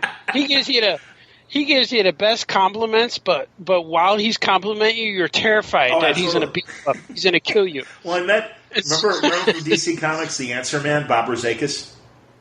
Yeah. I don't know if you met him yet. No, I know the name, and there was a column, right? Yeah, and he used to write, and in fact, I confirmed it while I was talking to him, he used to write so many backups in Superman in the 70s, like Private Life of Clark Kent. He used to write all those, which I loved. Those are the series, which makes no sense because it's basically a Superman story without him ever being Superman. But it was cool. Yeah. It was about Clark Kent. It was interesting. And cool. the one called Superman: The In-Between Years, where it was, and by the way, again, another feature I thought was a great idea, where he's in college. He's at Metropolis University. So he's too old to be Superman. He's not Superboy anymore. He's too old. But he's not quite Superman yet. And when they did the New 52, that was my point about them de-aging Superman. It's like, no, this is an interesting period, and I'd be okay with this as an alongside miniseries of, hey, you want to see what Superman's life was like during year one? Okay, fine. That's cool. But not as the main story. I'm like, no, I want my Superman, damn it. But anyway, so I was talking to Rozakis, and Howard's next to him, and he's like, oh, no, you got to do John's show. He goes, John knows what he's doing. And he goes, you're not going to be at square one with John. He knows he's been reading this shit all his life and stuff. He knows our stuff. And it's like, oh, okay. Rozakis like, all right, if Howard says so.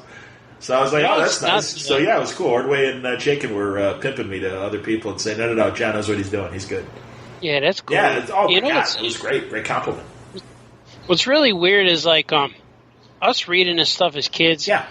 And just catch it. It caught us when we were kids, and we just stayed with it. And now we have an opportunity to meet everybody, and actually not only meet them, but they know who we are.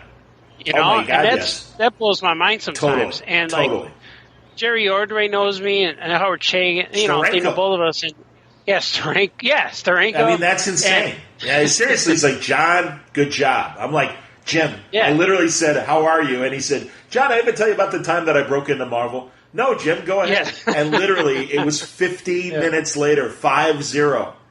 It was great. Yeah. He just told his origin story, and I got the hell out of the way. And then when it was over, everyone's applauding. He goes, how about a hand for John? And I'm like, I did nothing. I didn't do a thing. I didn't even hold your coat. I did nothing. I just sat here. I was just here listening, And I'd laugh. I'd be the one laughing the loudest, and then, leading people on to applaud when he'd say something funny. Oh, God. But anyway, Artie, it's like meeting Santa Claus. It's weird. Like, I met my heroes, and then I met Jeff Darrow. Yes, love Jeff. I'm meeting the guy, and he's just talking to him, and he gave me his phone number. Hey, call me sometime. We'll go get tea. I'm like, what the heck? Yeah, I hope you. And it's guys should, because I love talking to Jeff. He's a great. I called him once and then chickened out again. Maybe it's weird. He might be at Ace. Oh, maybe Although maybe not, because there's great nerd news. New Matrix, and he and Steve Skroce are on the scene for Lana Wachowski, who's directing Matrix 4. Yeah, man, where do you go? That's really interesting. I mean, I guess now, what do we have a new maybe a woman that's like her point of view in the Matrix. I mean, because although Neo is coming back, and so is three named what's her face. I thought Neo died in there. That's why I'm confused. His body dissolved. Or got absorbed. But yeah, he got absorbed in a Matrix. So why would he necessarily be a physical manifestation of the Matrix in the same way that all those other characters were? He'd be like the Mr. Anderson guy. Right. Mr. Anderson guy, like that FBI guy. Yeah. Him or Mr. Smith, Agent Smith. And here's a trivia that not many people know. What is Mr. Anderson's first name? Why'd you know him as Agent Smith? No, the guy. His real Keanu name. Reeves. Oh. Yeah, the character, Mr. Anderson. Neo's real name. Yeah, Neo. What's Mr. Anderson's first name? No idea. Something I have no Anderson. idea. They say it once in the movie. What was it? Thomas. Oh, that's interesting. Yeah, no one ever could catch it. Like, every time I ask people, no one knows what that is. Wow. Like, what? I don't know. Joel? Jack? George? My brother George would know. George is a big Matrix fan. George. I love when the original woman, who the Oracle, passed away, and then they got the littler woman, and it's like, oh, you changed. And she's like, well, yeah, there's less of me now. And that was a great solution of, oh, no, we need another actress. And instead of getting another woman that kind of looks like her or whatever, it's like, no. I like when they did that on a Fresh Prince, when they changed to Mom, everyone's like, oh, Mom looks different. What's wrong with her? Did you ever see that episode? No, I wasn't a French. That shows you. I wasn't a Fresh Prince watcher. I didn't watch it. Yeah, when they I changed knew about to it. Mom, yeah, I heard that. Like, they had like a personality conflict, right? The actor and Will Smith, the actress. Yeah, they got rid of her. She was high maintenance diva or something. That's funny because on one of those bad digitalis channels, they ran Archie Bunker's Place all day. I have no idea why, the All in the Family after show that they did. And the first season, Martin Balsam, who's a great character actor, he's one of the guys, he's the guy that Norman Bates stabs in Psycho at the top of the stairs, and you see him fly down the stairs. Yeah, exactly. That's Martin Balsam. So the first season of Archie Bunker's Place, Archie still has the bar, Kelsey's, he bought it. Yeah. And he takes in a new partner, and it's Martin Balsam. And Martin Balsam was a great character actor. I never thought of him. I mean, he did do comedy, broad comedy, but I never really thought of him as a sitcom guy. But he was like, first of all, he's Jewish, and then secondly, he's a liberal, so he has a different viewpoint than Archie. And also, Gene Stapleton was on like 5 or 6 episodes, and like Edith was still around. And then at the beginning of the second season, they killed Edith. So there's like there's a special 1 hour episode where he's dealing with, he's in denial. I mean, it's not like, whatever. It's so funny, like, when Edith died and then when the Good Times dad died, James, everyone thought the actors were dead. Yeah. Especially Gene Stapleton, because it was only like a year or two later that John Amos was in Roots, and he did Kunta Kinte. Oh, that's right. He was amazing in Kunta. Man, oh, God, he was fantastic in that. Hey, there's Kunta. Hey. Exactly. Yeah, there's another movie they're remaking. Really? Roots? And coming away. No, Kunta. Coming to America. Hey, it's Kunta. Oh, Coming to America. Yeah. Are they remaking or it's a sequel? It's a sequel. But there's another one where I don't know if they're going to, I bet they write off the lady that played his mother. She passed away. But it's in, like, James Earl Jones is still around. So they should put Chris Rock in it and say, "You don't know no Muhammad Ali." Yeah, but it was that was the other guy. That's his guy who used to be on Saturday Night Live with him. And he's like, my man Clint and I, when we saw the movie, we thought it was BS. Yeah, he good. Clint's my main man. I'm not saying he's my main man. I'm saying like he kept trapping himself into thinking, it's like, you people think me and Clint are having a relationship. Y'all got to be ashamed of yourself. Clint. But yeah, that was great. You never know Martin Luther the King. Never met no Frank Sinatra. I forget who. Somebody made a reference to Coming to America and what's his face's character, the Reverend, and of course I had to put your hands together for Mr. Randy Watson. Randy Watson. That's my favorite line. That and of course I want to tear you apart and your little friend too. Spit take. That's a great spit take. My God, he's like at lawn sprinkler level.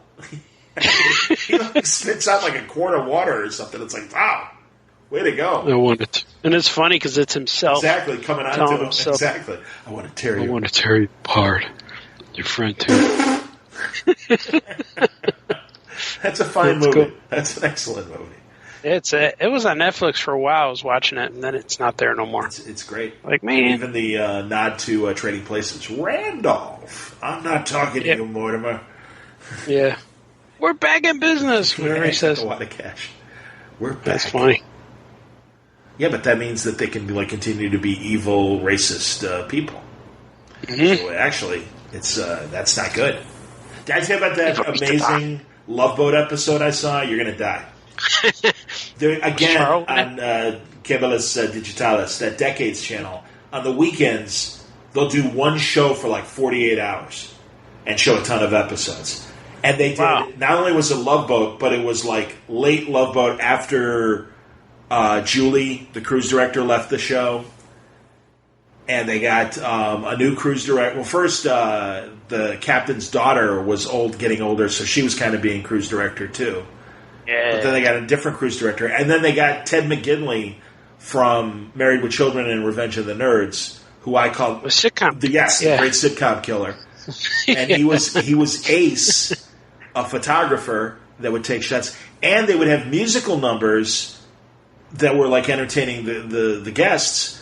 And it was like a dance troupe, like it was like a song and dance moment. And there's one episode where they do a version of "I'm Just Burning," doing the Neutron dance, and another, all contemporary songs, but terrible, like bad, TV chorus versions. But one of the dancers was Terry Hatcher from Desperate Housewives, and and she's really young, but she's one of the dancers, and it's like, wow, which is insane, but she's there. Well, anyway, there was one episode. Oh, yeah. There's one episode where it's among the guest stars, Janet Jackson and Telly Savalas.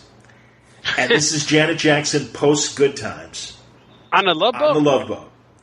She's a little kid? Well, she's a little older now, so now she's, but it's before, like, her hits really kicked in. Was it before Different Strokes?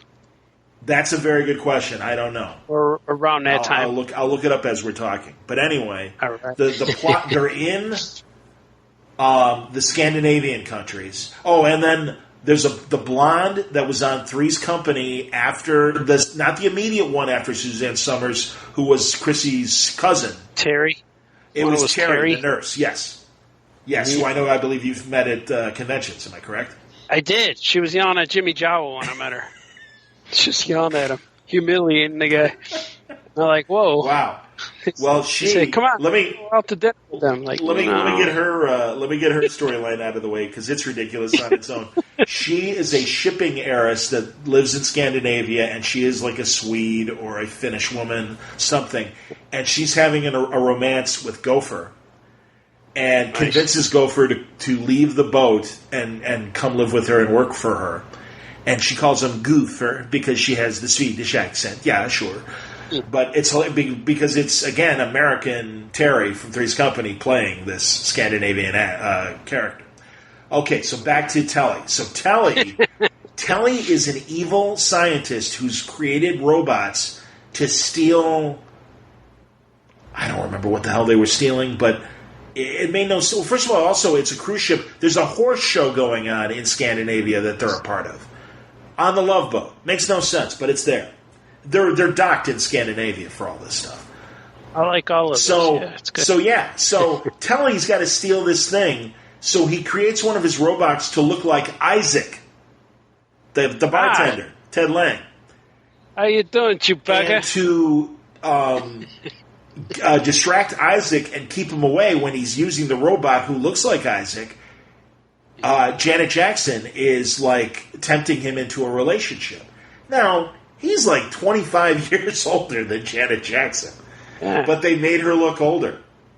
And then everything. This is weird. It's incredibly weird. Yes, and wait, it's not even... It's like it's a bit heavy plot point for an episode of Love Boat. It was a 2-hour Love Boat. And there were a couple other stories going on as well. But yeah, it was one of those special 2-hour movie Love Boats, which my grandmother always wanted to watch. And used to drive me crazy. Ooh, but they're in Scandinavia. I'd like to see that. I just like the Charo episodes. Classic Coochie. So anyway, and the robot, of course, makes weird non-human mistakes. So Ted Lang gets to be like Jaime the Robot on Get Smart and like drink motor oil or whatever and do stupid like schlocky things. So finally, the reveal, he smashes into a hallway from a locked door. So the door smashes and he walks through, and he keeps walking into the wall. Oh my God, it's a robot. That's not really Isaac, because the Isaac robot at one point holds them all at gunpoint as well. And even Captain Stupid, Isaac, my God, what are you doing? Anyway, so they catch Telly Savalas, and it's the end of the episode where they're all like on the Lido deck and goodbye, thank you, I had a wonderful trip, Julie. Gopher, thank you for helping me with my dad. I never would have gotten to reconcile with him. All that BS. So, Telly Savalas. Well, first of all, they haul off Janet Jackson because she's revealed as his accomplice. So she's in her head handcuffs, and she and Isaac have like a Casablanca kind of "I'll never forget you." I still don't understand what happened. Was any of it real? Well, my feelings for you were real, Isaac. Oh. Exactly. So she walks away. Then Telly comes up, and he's surrounded by cops, and he's got the handcuffs on. And, Captain, this is a very interesting little adventure we had. And who knows? I might not be the real Dr. Alexander.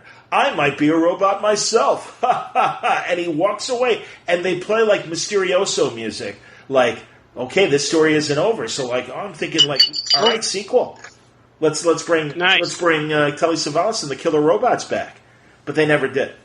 But movie of the week part 2. But mostly what I loved about it was that Janet Jackson, and it's like maybe 2 years before, I got to find the year when she was on, her pop song career really kicked in. But it's definitely like, because this is like, she's hurt if she's doing this stuff, I think. She's trying. All right, hold on. Well, she has that on her resume. All right, so it's now. 1985, and now when was Janet Jackson's music really kicking in? I want to say 86. Yeah, that's a good... That's my guess, but I don't know. Yeah, 85, 86, yeah. I'm looking at while we're talking. Exactly.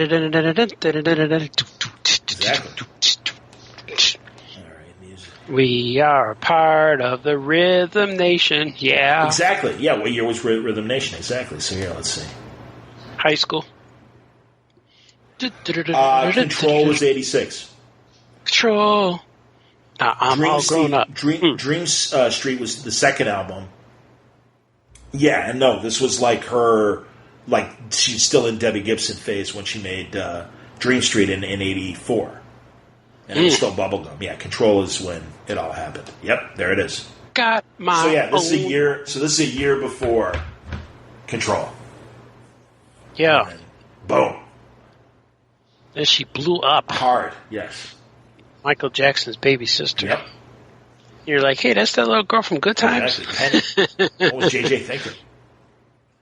Yeah, what is there? Is her name Penny? Yeah, her name was Penny. Yeah, and she was Penny. She was Wallona's. Walona took her. That's in. right.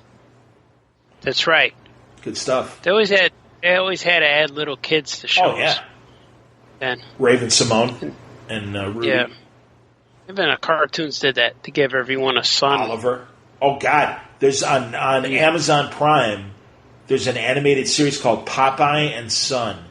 And it is there's the new Popeye, and that's horrible. But this was from the 90s. And yeah, it was all about Popeye's son and Bluto's son are in school together. No, I'm never going to watch that. It was horrible. My wife records the ones from the 40s. Those are great. She puts them on. Those are awesome. Yeah, the black and white ones. And the weird part about it is, like, my kids never saw them. So we're watching one that was like where they had to go to gentleman school. Oh, and so they went. So here's what happened. We're watching it. So Bluto's, of course, the teacher, and he they have he does everything. Pop, here's how you open the door, and then Popeye does it his way. But then they're doing that's funny. But then they're on the couch. Popeye's tied up doing something. So Bluto's sits on the couch with Olive, and he puts his arm around her, and he walks his fingers up her arm. He goes, "Hey, baby, how to kiss?" She went, "No." And then she pushes him away. And he goes, "How about a kiss?" "No." And then he immediately grabs her neck and starts choking I remember her. that. And my daughter was like, "What?" She said, "No, what is he doing?" Yeah. Mom, you saw this? She said, "You saw this as a kid?" I'm like, "Yeah, it was funny." "That's not funny." Yep. He's like, he's trying to. And she didn't want to say rape her. And she's like, "He's abusing her." I'm like, "Yeah, this is not funny. She already said no." And then when Popeye came in there, she went, "Popeye's better, but it still doesn't mean he could get away with that." It's like, wow. So I'm like, wow. We don't realize how violent and rapey these things were. Yeah. Absolutely. Especially with my kids watching. My son's laughing. My daughter's getting upset. She wasn't laughing at all. She's like, "This is terrible." Well, sure. And so there's 2 more recorded that we got to watch. And she's like, "Is it going to be like that last one?" And I'm thinking, yeah, they're all like that. There's enough of them that it's possible. Yeah. Not everyone ends with Fluto going like, "Hey, I'm going to kiss. All right, well, then I'm going to wring your neck." Hey. Yeah, because we saw one where Popeye built her a house, and then it fell apart. He ate his spinach, and he built her a knife, then it fell apart. But there was no rape scenes in that one. Well, what I remember about the gentleman one is, I forget the nice, correct way that Bluto says, "This is how you meet a woman, how do you do?" Whatever, and, kiss her hand or whatever. But it was great that they cut the pop, and he's like, "Well, shiver me timbers, it's great to meet you." Yeah, he shakes her hand really hard. And then when they put here's how you put the coat on her, and then Popeye tickles her, and he throws the coat in the air and it lands on her. That made everyone laugh until the Bluto's trying to take advantage of it. He's like, "Well, shiver me timbers, it's nice to meet you." Hey, nice to meet you. And I love that they talk and none of them move their mouths. Well, that and also just all the muttering. "Hey, what are you doing?" Yeah. Then there's one that ends with, he's so disgusted with Olive, he grabs those 2 little hairs on the top of his head and he's like, "Olive, someday you're going to give me apoplexy." Which again would be, I believe people who are apoplectic would find that very offensive. I don't think that's very funny. I don't know what that is. Apoplectic, that means you got to pick apples.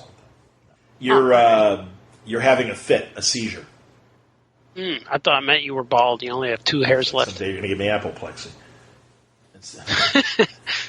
That was awesome. And of course, the Jeep. I'm a big fan of the Jeep, his pet. Yeah, Jeep. Mm-hmm. But the ones of the 50s, I love her with, and again, this is a terrible female character, Alice the Goon. The Goon. Yeah, I love the Goon. And there's the one where they all have the love potion, and Olive keeps going, "I love Popeye," and I forget, was it Bluto? Was it Brutus? I think it was Brutus. He's like, "I love Alice the Goon." Alice the Goon needs love too. Poor Alice, I know. They just have big arms with hair on them. Man. And she's like a brute. Or the sea hag. Yeah, the sea hag, classic. I remember there's a sea hag one where she took a potion and she was pretty.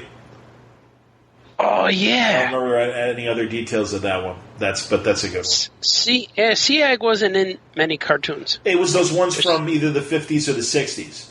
It was the second gen. It wasn't Paramount Man. Well, that was with Steranko. That was interesting and totally a side story. And he actually I've seen him tell the story before. He didn't finish it when he was on the panel. He sold a Secret Agent cartoon to Paramount Cartoons, and that's after when the Fleischer Studios went out of business. Paramount in the 30s and 40s took over the Popeye cartoons, and nice. And they had him forever and everything. And then in the 60s, Steranko sells this Secret Agent idea, and like within a month of him selling it, Paramount like closed their animation department, and it was so it was done. So those ones where it's the Sea Hag it's when they call Bluto Brutus. Yeah. And they always play the Blow the Man Down music for him. Wow, wow, wow, wow, wow, wow, wow, wow. And my cartooning teacher in college was working on those Popeye cartoons. That's cool.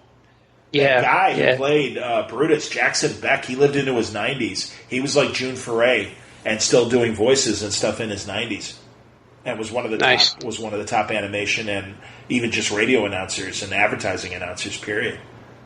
Good stuff. I like Sinbad cartoon of the old ones. And then never made love in Technicolor before. Yeah. For years, those were the only ones you could get on VHS. Are those colored? That's it. Mini movies. Sinbad one, and there was one other one. This Open Sesame one. Oh, yeah, that's the same one, I believe. The Aladdin. That's right. It's Aladdin. That's right. It wasn't Sinbad. Yeah. It was Aladdin. Those were the only two you could get. There is a Sinbad one too, though. I think. Yeah, Sinbad one. Yeah, when they're in the desert walking. I was thinking of Atlanta. What can I do for you? That's the song he sings. Yeah. Good stuff, man. I like it all. Oh, Popeye! That's why the live action movie was so weird. It scared the hell out of me. Oh, it was on today. Was it really? That's awesome. Maybe it was a DVD because everyone had the day off today. So who watches? That's funny. Who watches Popeye? I think Sonny put it on. That's funny. Yeah. Wow. Or either that or it was a Robin Williams something. But I walked in and Shelley Duvall. She was singing. I'm Popeye. But. Yeah, I love that movie. It's so good. It's got its moments. Don't get me wrong, but it's a weird movie. I am what I am, but I am what I am. I love when he obviously fights him in the. He fights the big fat bald guy in the boxing ring. Yeah, that part. He winds up his fist. That was good. And also, I love the scene with him in when he meets Poopdeck Pappy and it's Ray Walston. I am your father. Right. No, you're not. My father's kind. He looks like Abe Lincoln. Like somehow that movie worked, but the live action Flintstones did not. I hate it. I hate those movies. I hate both of them. Yeah, I hate the Flintstones one. And it made me at first not read that Mark Russell comic that they did with Hanna-Barbera a couple years ago during Rebirth. Yeah, it's hilarious. Mm-hmm. It's really, really funny, and it doesn't look like John Goodman or any of those guys. But it definitely is a realistic art style compared to your classic Hanna-Barbera. And I actually interviewed Mark Russell as well, and I talked to him about it. And it's funny because they made the Water Buffaloes more like a VFW. And, that's right. they're all talking, and they're telling war stories like Vietnam vets and stuff. And a couple of the guys are actually traumatized by these like caveman war stories that they're telling as they're telling them stuff. And it's like, no, that's exactly like if you were going to do any sort of animated reboot, that's exactly what you do with the Water Buffaloes. That's great. It's cool. The best thing about all of that was that it all of a sudden there was a whole bunch of Flintstones collectible stuff. The movies? Like action figures. Yeah, but they sucked. Movies. It was all based on the movies. So you had some of the stuff was like stuff. Yeah, some of the stuff was cartoony, like Denny's had a whole bunch of stuff. Yeah, that's cool. Yeah, and I had bought some plates and lunch boxes and things, so I have a bunch of stuff from them. But there was also stuff right before the movie, because I guess they knew it was coming, and they released a lot of cool stuff. I told you. So I have a lot of fun stuff. They did a Flintstones animated movie around the time of the John Goodman movies, and it was like 1999 or 2000, and it was, I'm looking it up while we're talking, it was animated, and I think it was Jendy Tartakovsky guy. Oh, yeah. What the hell was it called? Don't rock now. Because my love has gone stone cold. Exactly, I remember that one. That's Bam Bam when he's that's Pebbles and Bam Bam, and it's Bam Bam singing in the shower.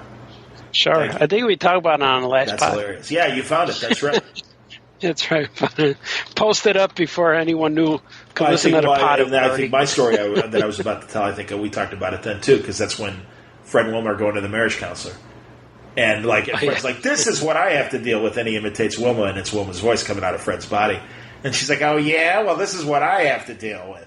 And immediately she's talking like Fred. And I told you, she's like, hey Bonnie, why don't you come on over? I got a plan that's not only going to ruin our lives, but screw up our marriages in the process. And then she changes and goes, oh, sounds great, Fred, I'll be right over. Just this excitement about, oh, it sounds great, Fred. I like that. Oh my God. You know what I've been buying lately? As an Amigo guy, you might appreciate this. Yeah. Online, I was looking for, I guess with all the talk of the James Bond movie, I'm like, I used to have one of those great, did you ever have those Corgi cars? Yeah. Mm-hmm. I had, okay, so which ones did you have? I had, of course, Batmobile, Starsky and Hutch. There was a Kojak car, the Daily Planet van. Oh, I remember the Daily Planet van. That's great. And it had Superman opening up his shirt on it, which was kind of... Oh, my God, I forgot about that one. Go on.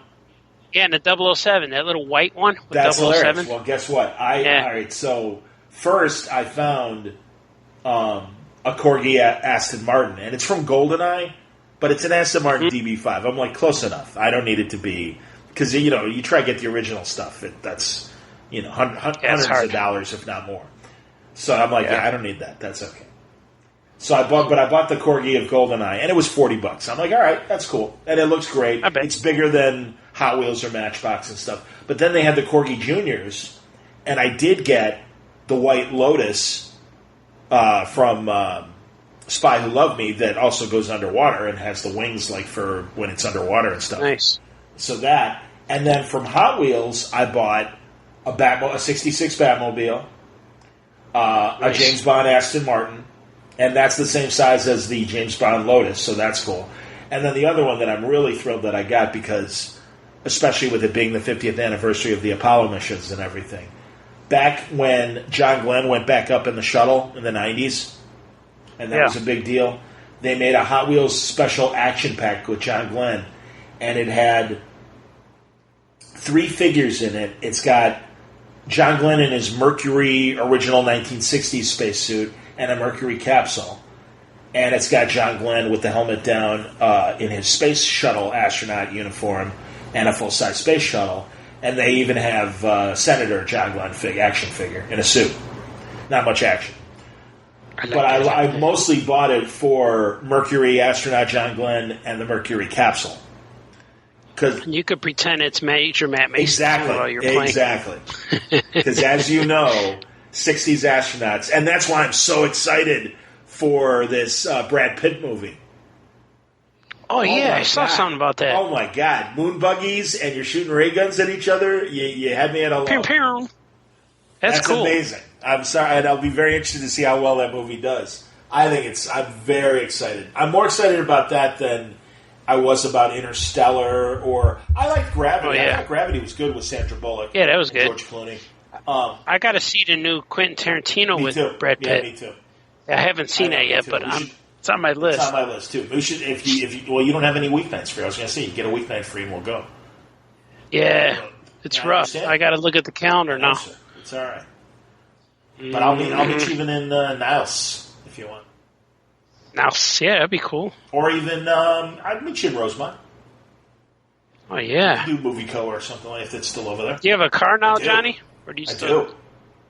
Do you do? Oh, yeah, Holy cow. Honestly, man, I know. No more Harvey Dent? No, I had to retire Harvey Dent finally and sell it for scrap. My kids thought that car was awesome. Of course they did. It's a two-faced car.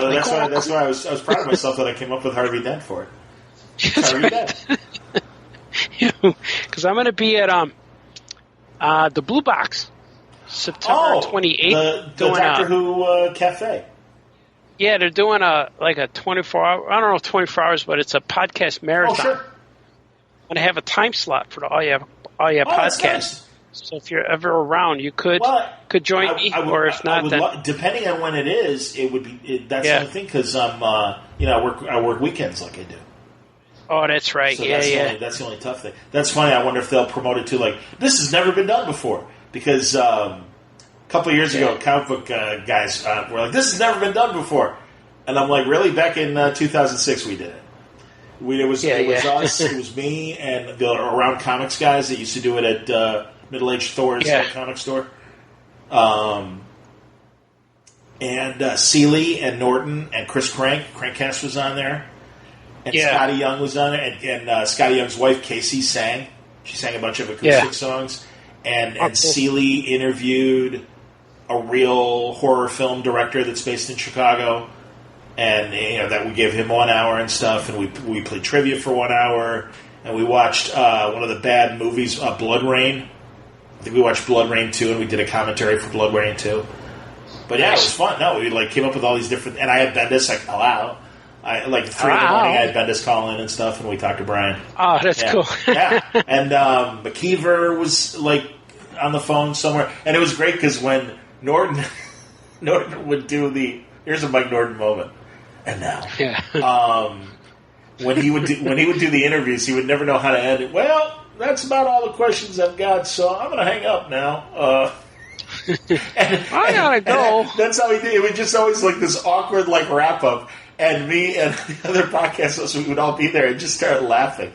What am I supposed to say? I don't have anything else to say. We're like, no, that's why it's funny. It sounds great. All right, listen, I'm done with you now, so I'm going to hang up. Goodbye. And it was really funny. I think Stegman might have even been on that one. I don't remember. I guess we're finished now. Exactly. That's kind of was. It was just very awkward. I don't know how to say goodbye, so I'm going to go with those. So goodbye. All right. That's funny. Mike Norton, ladies and gentlemen, king of podcasts. Yeah, so I think I'm gonna go up there and just talk for 45 minutes. I think you can do that. Well, and one of the things I wanted to mention was you're starting to do videos. Yeah, I got a little, I don't know what to call it. It's videos or a mini pod. I don't know what it is. But it's just me talking for 2-3 minutes. And it's called Famous Cartoonist Says Things. And my first episode went up last week. And the first episode, much like our first Oh Yeah podcast episode, is just saying what's coming. But I have episode 2 ready to go Wednesday. Because I want to put one out every Wednesday because Wednesday's New Comic Book Day. Cool. So you get a new podcast or a new episode. And I recorded about 6 of them already. Oh, that's great. And they're really easy. I just record them on my voice memo and then upload it into a iMovie and then add a few frames, a few pictures, and then I could edit the whole thing and I could do it, finish it in less than an hour. So I'm looking for something to do real quick because I want to get people to our YouTube channel, the Oh Yeah Comics YouTube channel. And I have a whole bunch of videos that I've always wanted to put up there, like Gucci Nana videos and just I have a Breaking Bad video that I want to post. But it takes me longer to finish these videos because I have more ideas like, I can make it funny, make it this. So I'm putting my Breaking Bad video as actually episode 6 of my Famous Cartoonist Says Things. So I'm going to actually take, remember when I talked about on the Oh Yeah podcast about me going to Albuquerque? Yeah. So I'm going to splice that sound in there. That's what I figured. Just put it, yeah, that's cool. Yeah, and I'll put it in there, and then that'll get me to not have to talk about stuff. Because I already said it. When is the Breaking Bad movie coming out? Is it still October 11th of this year? Oh, that's perfect. In like a month. That's perfect. So I'm freaking out about that, man. I can't wait. We watched the trailer, and we watched it, and Skinny Pete's talking. And at the end, they said, I'm not going to let you put Jesse Pinkman back in a cage. And then the name of it is El Camino, a Breaking Bad movie, because he drove away in an El Camino. And when I said that, I almost started crying. My voice quivered. And my wife says, oh, my God, you're crying. I'm like, I've been waiting. That's hilarious. And plus it's called El Camino, a Breaking Bad movie. That means there could be another one called. And so I'm hoping and praying, and I was, again, with Baby Jesus and God have been hearing between Star Wars and Breaking Bad, that I hope they make this one a trilogy. Make the movies a trilogy of Breaking Bad. And I think it's going to just based off. Sure. No, I don't blame. I don't blame him for doing this. Yeah, it makes a lot of sense. Yeah, just based off of that title, El Camino, a Breaking Bad movie. So that means the next one's going to be Escape from Taiwan, a Breaking Bad movie, and then Skinny Pete, a Breaking Bad movie. So I hope they go that way. That's cool.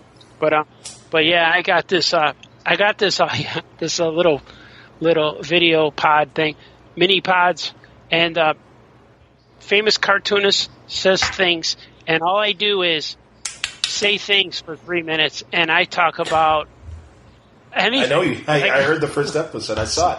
Of course I did. Me and Chucky and I watched it that Wednesday or Thursday. Because I saw it on you promoted it on Facebook, and I'm like, "Oh, Chucky, we got to watch this." Yeah, they're fun. He's like, and I just recorded one. We went on vacation just this weekend. We were in Madison, Wisconsin, at the Taste of Madison, Wisconsin. So I recorded stuff throughout the weekend and just spliced it all together in a hotel room. And I told everyone, there's no episode this week because I'm on vacation. So what you're listening to is not an episode. So when I played it, my family's like, yeah, no, that's actually like 5. Oh. It was, it's in the future. Okay. So, and I even mentioned that I'm recording this now, but you're going to hear it in the future, but you'll be listening to my past. So I'm time jumping. Sure. So it's really strange. And the videos are funny because I just play them to my family. I've heard all of them over the weekend. Okay. And Sonny's like, so you just say things? I go, yeah, but that's the name of the show. And he says, yeah, but I could feel that you're into this. I'm like, yeah, I am. And so it's kind of cool. It's kind of like, it's almost like a daily diary kind of thing where you just say stuff. Like, I don't have any agenda. I don't know what I'm going to say. Yeah. I understand. Today I'm going to talk about, I talked about my character, RDB. I have a little bee character who's on my eBay. I didn't know that. And I just talked about the character for 3 minutes. And then I'll probably talk about my character for a little while. Like each episode will be, maybe I'll talk about Action Cat or Drew and Jot or stuff like that. And I just have a lot of ideas written down in my book that, all right, I'll talk about that. But I don't have any script rehearsed. And what I'm finding out that if I just let the thing go for 2-3 minutes without a break, without a cut, you'll get the genuine me talking rather than like when I make some of the videos, I feel like, all right, I got to say this, and I retake it until I get it right. But this one, I just let it go, much like I'm just talking about. You know? Well, that's what I noticed, and that's why I'm glad we're talking about it, because, I would say people listening to this will love your videos. Absolutely. Yeah, they're going to be fun. I already get good responses, and I only have 110 views so far, but I have probably about 12 or 15 messages to me about. So I think that's a good ratio proportion. I agree. So and it's also, again, you just got started, so God, if you have the space, although you never do on your table, you should have like a laptop or something where you're playing, or even a tablet where you're playing videos and stuff at your table. Yeah, and they're fun. So far, it's real fun. iPad or something. And, I got to get. Yeah, once the episodes come up every week, they'll get more and more views. Absolutely. And then people they'll binge listen. I've been putting both and Word Balloon, and also even my boxing podcast on YouTube. And cool. I'm getting. It's generating extra views and extra listens and stuff. Absolutely, man. No, YouTube's a smart platform. Actually, it's interesting. My buddy's son has been doing pot videos on YouTube. And he's in a legal state, and he talks about responsible smoking and God, in Illinois, we just had that vaping story that's just tragic. That like the first death from vaping. Can you believe that? It's just horrible. Just don't do that. Well, or again, don't do it that much. Like, do it with moderation and everything. It's no different than drinking or anything else. So, but anyway, they have suspended his channel a few times. YouTube has, as it becomes more corporate.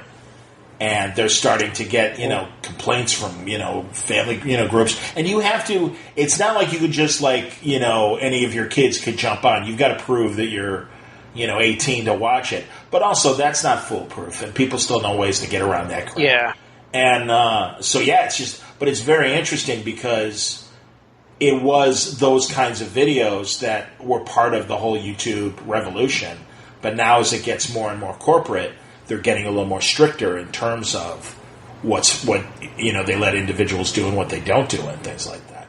So I understand. And I like I said, I want to do more video, and I've been running ads on Word Balloon saying, hey, I only have, right now I have 750 YouTube subscribers.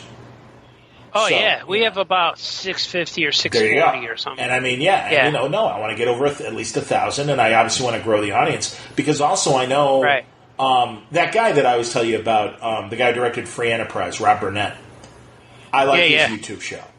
And he'll talk Star Wars, and he'll talk Star Trek, obviously, and things. And I don't know, it's funny. Some people on the left think of him as a troll. I don't think he's a troll. And also, I know he's a liberal. But he has the same problems with Star Trek Discovery that I do. And in terms of, I don't believe these characters they created, and I don't like the way they're written. It's nothing to do with the actors. The actors are great. And there might be potential for the characters. We'll see what happens in season 3. But anyway, but Rob started a YouTube channel and stuff, and he's doing great. He's got a couple thousand people watching him, and he's always like, "You should be doing YouTube stuff, man." So and it's weird because I look through the videos now and then and see what's happening, and I think the Gucci Nana video, the first one, has over 3,000 people viewed it. But the other ones only have 600, 500. And then I have opening Justice League figures, Migos. Yeah. That's got I might be off, but one of them has 12,000. I believe it. And then a lot of my famous cartoonist, I have 3 or 4 videos that have 6,000 and 3,000 and 12,000, and all the other ones have 300, and some of them only have 90 views. So I got to figure out how to do that, how to get people to watch these other things. And all I can think of is take the one that says 12,000 and put all the search words back in the engine of the other ones. But also, the content that you were doing with that is a popular. It's the thing, action figures and statues and stuff like that. There's a whole subculture that loves, just like cosplay. There's these great geek subcultures, and there are no, especially for statues and action figures. Where else can they go for content for that stuff? They had that that guy that was on the Travel Channel, the toy guy, for 5 minutes, and I don't think his show's Toy Hunter. I don't think that show's. Oh yeah, that show's not on TV anymore, is it? No, reruns show up now. Okay, there you go. No, that's the thing, and I just think reality. It's just like on Sci-Fi Channel when they were doing Heroes of Cosplay, and that show. I have no idea where that. Oh, that's right. Yeah, I saw. But that's what I mean. So there's been a couple blips every now and then on mainstream television, if you include cable and then that stuff, and then of course you've got Netflix, that Toys That Made Us or whatever show. I like that show a lot. Yeah. But that's it. I think the people that like that stuff, they want more content. I'm sure you've seen them too. And I don't know. There's part of me that I'm like, I don't know if I'd really have the patience to make this. But when they recap a comic book run, I've seen the Judas Contract, and I was just watching a guy do a comic video about.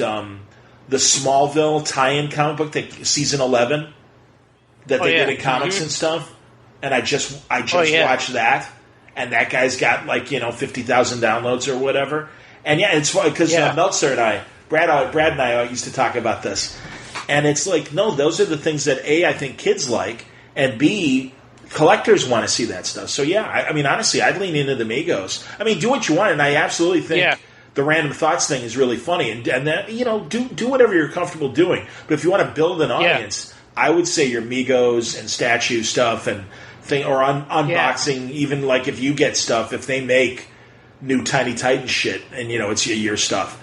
Yeah, I mean that stuff. I think people really want to see. No, that's what they want. Yeah, I like doing unboxings, but they take a little bit longer. Like the last one, it might take about 6 or 8 hours just to make a video. I get it. For 4 minutes. But with the maybe if I include an unboxing episode, but put it part of my famous cartoonist says things thing. That's what I'm doing with my Breaking Bad, because I've been working on my Breaking Bad video since February, and I got it all ready. I just need some sound, but so I think I'm just going to release it as an episode. But I'm real curious to see if this thing grows, and I'm having fun with it either way. Yeah, that's the key. Only 50 people, that's the key. Yeah, if only 50 people listen, I'm still going to do it. But it's fun because now that I know I already have the next 6 weeks, I already have shows, and they're all complete videos. I finished. Oh, and so it's funny. They're fun. I should mention this on the show too. On the pods, and I know runs ads now. I don't know if the boxing one does when you listen, but they're Spreaker, our podcast network that hosts us. They give us pre-roll commercials just like YouTube videos have.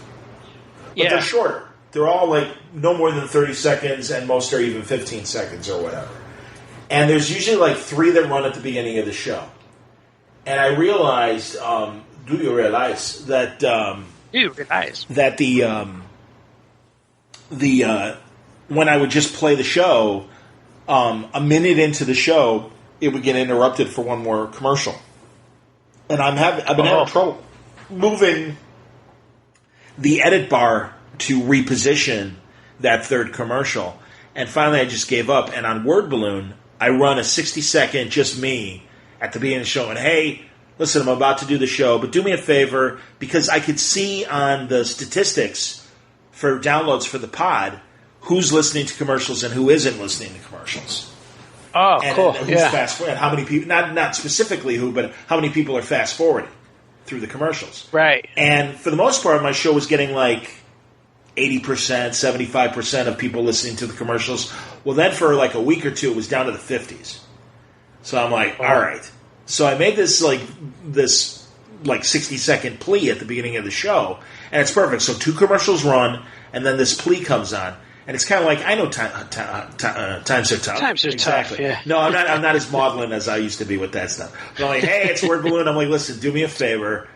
I know commercials are kind of a pain, but they really do help pay for the show. And I'm like, this is a free way for you to help the show, and you don't have to do anything. Just don't fast forward. And ever since I've said that, and I've said this on like the last 3 or 4 episodes, now 90% of my audience listens to all the commercials. Oh, that's 90%. Nice. Yeah. I'm amazed that like it went up to 90%. I'm like, wow, that's great. So that's cool. And Rogan used to do that on his podcast every now and then. He would say, "Hey, do me a favor, don't please listen to the commercials." And now on Rogan's show, and it's a 3-hour show, but he does like 7 minutes of commercials at the top of the show. Yeah. And no exaggeration. I mean, it's 6 or 7 minutes before you finally hear the theme song. And he gets into and I like Bill Burr does the live reads, which I kind of like that. I kind of like the live reads. And I would prefer, and as I get more downloads, I will be able to do live reads. But right now, they're sticking, and they're fine. They're decent ads. They're Banana Republic, they're Old Navy, Burger King. Yeah. I'm amazed sometimes at the ads that I hear. And it's funny, I've had Australian listeners tell me, hello, love, that they've heard like the Australian drugstore chain like Walgreens, like the Walgreens of Australia. And it's like, you got, and I'm just throwing out a name, like you got Palmer's Pharmacy ads on your show. How the hell did you get them? They're in Australia. And I'm like, it's not me, it's my network. And because they would even target regional ads. And every now and then I'll get stuff for, like, Great Wolf Lodge, that Wisconsin Dells place. Yeah. I'll get ads for them during the summer and stuff, or whenever. Nice. So it's interesting. But, no, it's great. And, so basically my point is in bringing all this up is if you, dear listeners, listen and all of a sudden, you hear the ads, don't fast forward, listen to the ads, because it helps us get paid. and that's good. Yeah, you gotta. And yeah, I mean, it's an easy way, and it's just, and like I said, it's no more than 90 seconds tops, and that's nothing. True. You know, it's like, you know, tie your shoes while you're listening, whatever. Go. I can't wait to get Harold's Chicken as a sponsor. There you go. We're all hoping. Harold's Chicken. I found a new place. Well, I knew about it, but I went to this place called Scooby's Hot Dogs. Okay. It's on North Avenue and 59. 59th. I-59. Yeah. And, man, is it cool. But we went, it's a old-fashioned 50s kind of takeout where you get your hot dog and then sit outside. Oh, it's like a car hop? With the pick. Yeah. But when we just were there yesterday. And what do they do during the cool winter? part of, you could go in and order and take out, but you just can't eat outside. But it was funny because we're sitting there getting our hot dogs, and there's a guy who looked like Rod Stewart.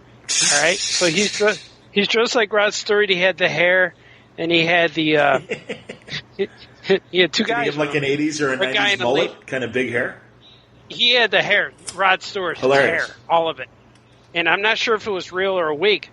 So we sat down, and he says, and all of a sudden he gets on the microphone, and this guy grabs a guitar, and he goes, all right, we're going to sing to you. Now we have an audience. I'm like, what? So it was me and my family, so 5 people. And so he gets on the mic, and he sings us a whole bunch of Rod Stewart songs. And it was it was real cool because he just had a concert. We had live entertainment. We're eating our hot dogs and fries and cheese fries, and he's singing. He was singing. He was singing all the songs. And the first thing I said, "Hey, Rod Stewart songs." Oh, Maggie May. I kept saying Maggie May, Maggie May, and so he sang a whole bunch. He didn't sing Maggie May. He did last because once he sang all these weird songs, and then he saw Young Hearts Stay Free Tonight. I think he did. Yeah, he didn't sing that, but he sang all those new ones, Forever Young, that one, and that other one. I told you lately that I love you. Yeah, he sang that one, and he sang that new one about the American soldier or something. I forget what it was called. I kind of know what you're talking about. It's not an American soldier, but it is. It has some sort of something in my heart. Yeah, it has some sort of history thing. Did he do Downtown Train? Will I see you tonight? Yeah, he did. Yeah, he sang all those, and he sang a few Sam Cooke. Whatever Ron Stewart made, but it said a few covers. Oh, yeah, he did Twisting the Night Away, didn't he?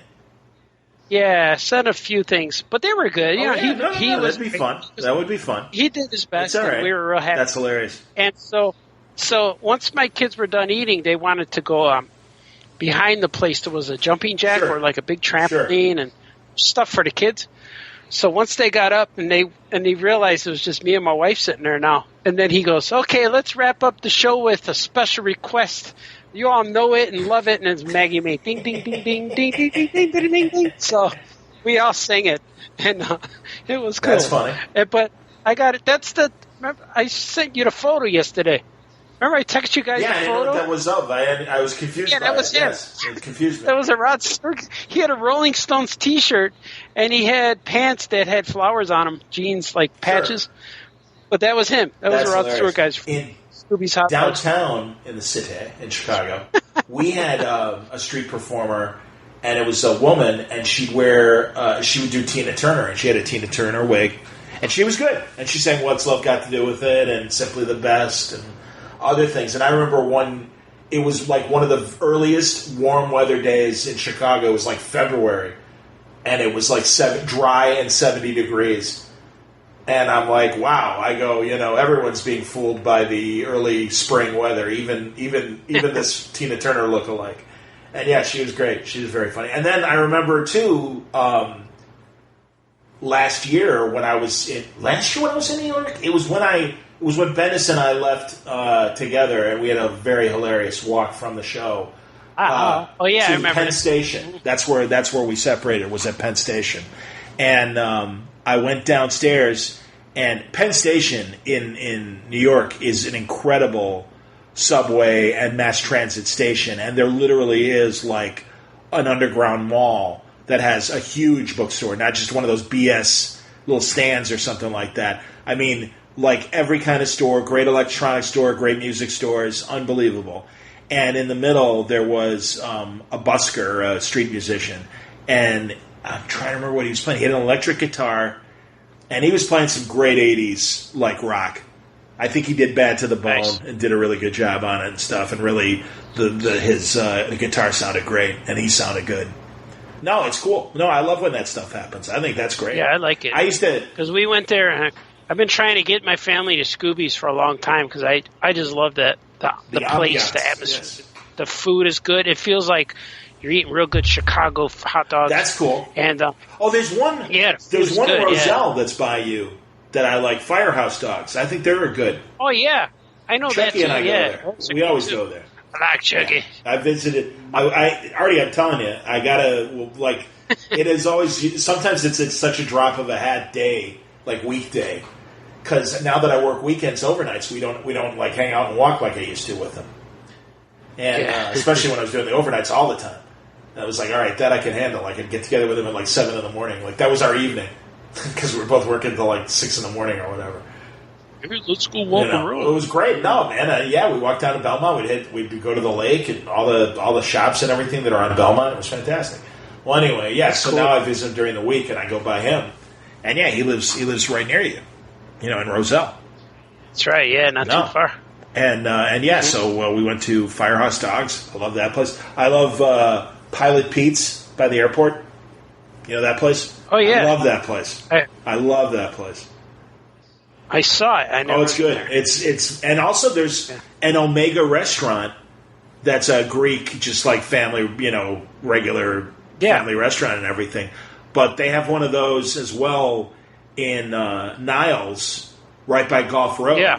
And it's this. I mean, it's obviously the same owners. It looks exactly the same, both outside and inside, and it's the same kind of food. It's great. And, we ate at Omega all the time. Oh, that's funny. That's like my family loves that. My aunt, who passed away at 98, that was like her favorite restaurant. She loved that restaurant. Cool. We go there all the time. Let's go to Omega. Okay, Anita. You go there for the soup and the coffee. Yes, great egg lemon soup. Great egg lemon soup. They just keep bringing it to you. Absolutely, man. You're killing me. You're 100%. That's exactly right. I like it. Every time you go out to the diner. Oh, man. Hey, Lomachenko fought on Saturday. Yeah, really? He won. It was a decision. Yeah, it was an easy opponent. The guy was gutsy, but he had no chance. Yeah, I went out. We went to the Taste of Madison. It was cool, the family stuff, but I missed a whole bunch of fights. I missed the AEW wrestling. Yeah, I was wondering, do you know, was Daniels in town? They were, okay, but because Chucky wasn't sure and Gigantic Jeff wasn't sure. Yeah, they were on the show. Okay, cool. I assume as much. And I'm sure that they're kind of like they're like the better known wrestlers, like among the new people at AEW, correct? Yeah, SCU. Yeah, and I'm sure they were at the hotel. Next time they're here, I'm gonna just go crash the hotels, find them. But we were on our way. Oh, I understand. Well, I was with the family thing. Absolutely, man. But I think they're coming in October. Oh, that's great. Wow. The TV show I know starts in October. Yeah, and the first, and they're gonna do a taping, a TNT. I think they're gonna be on. Yeah. Yeah, going to be a taping show, and sometimes with the taping shows, they're if they're taped live, they're cool. But if they're taped, not live, then they take longer. Like a 2-hour show could be 3 or 4 hours long. Like sit there, but I got to find out if they're coming to town, and if they are, I'm going to go crash their hotel like last time. And I know where they stay. I don't want to say it live. Of course. Because then everyone will go be in the lobby. So like my Bennett story. It's like, no. It's like, we got together at the con, and then, exactly. No. Yeah, you could probably hear it on the last time they took me to the hotel. Fine. Yeah, but it's, what?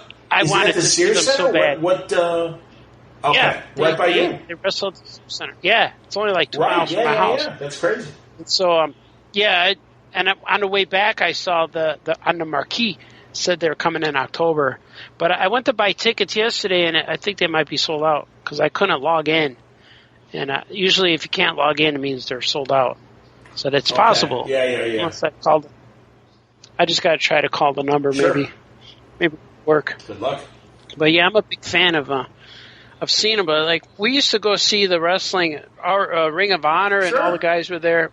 We'd go there and just walk up to the door and pay $20 to get in. And me and my boys would sit in the bleachers. And then it went up to $25. Right. Then it went up to $30. And then I told the boys, I bet they're not going to play here anymore because they're outgrowing. And then they went to the Odeon in Villa Park. And those tickets were, I think, $40 each. And then I said they're going to outgrow this place. And then all of a sudden, the Young Bucks and AEW took over, and now they're at Sears Center.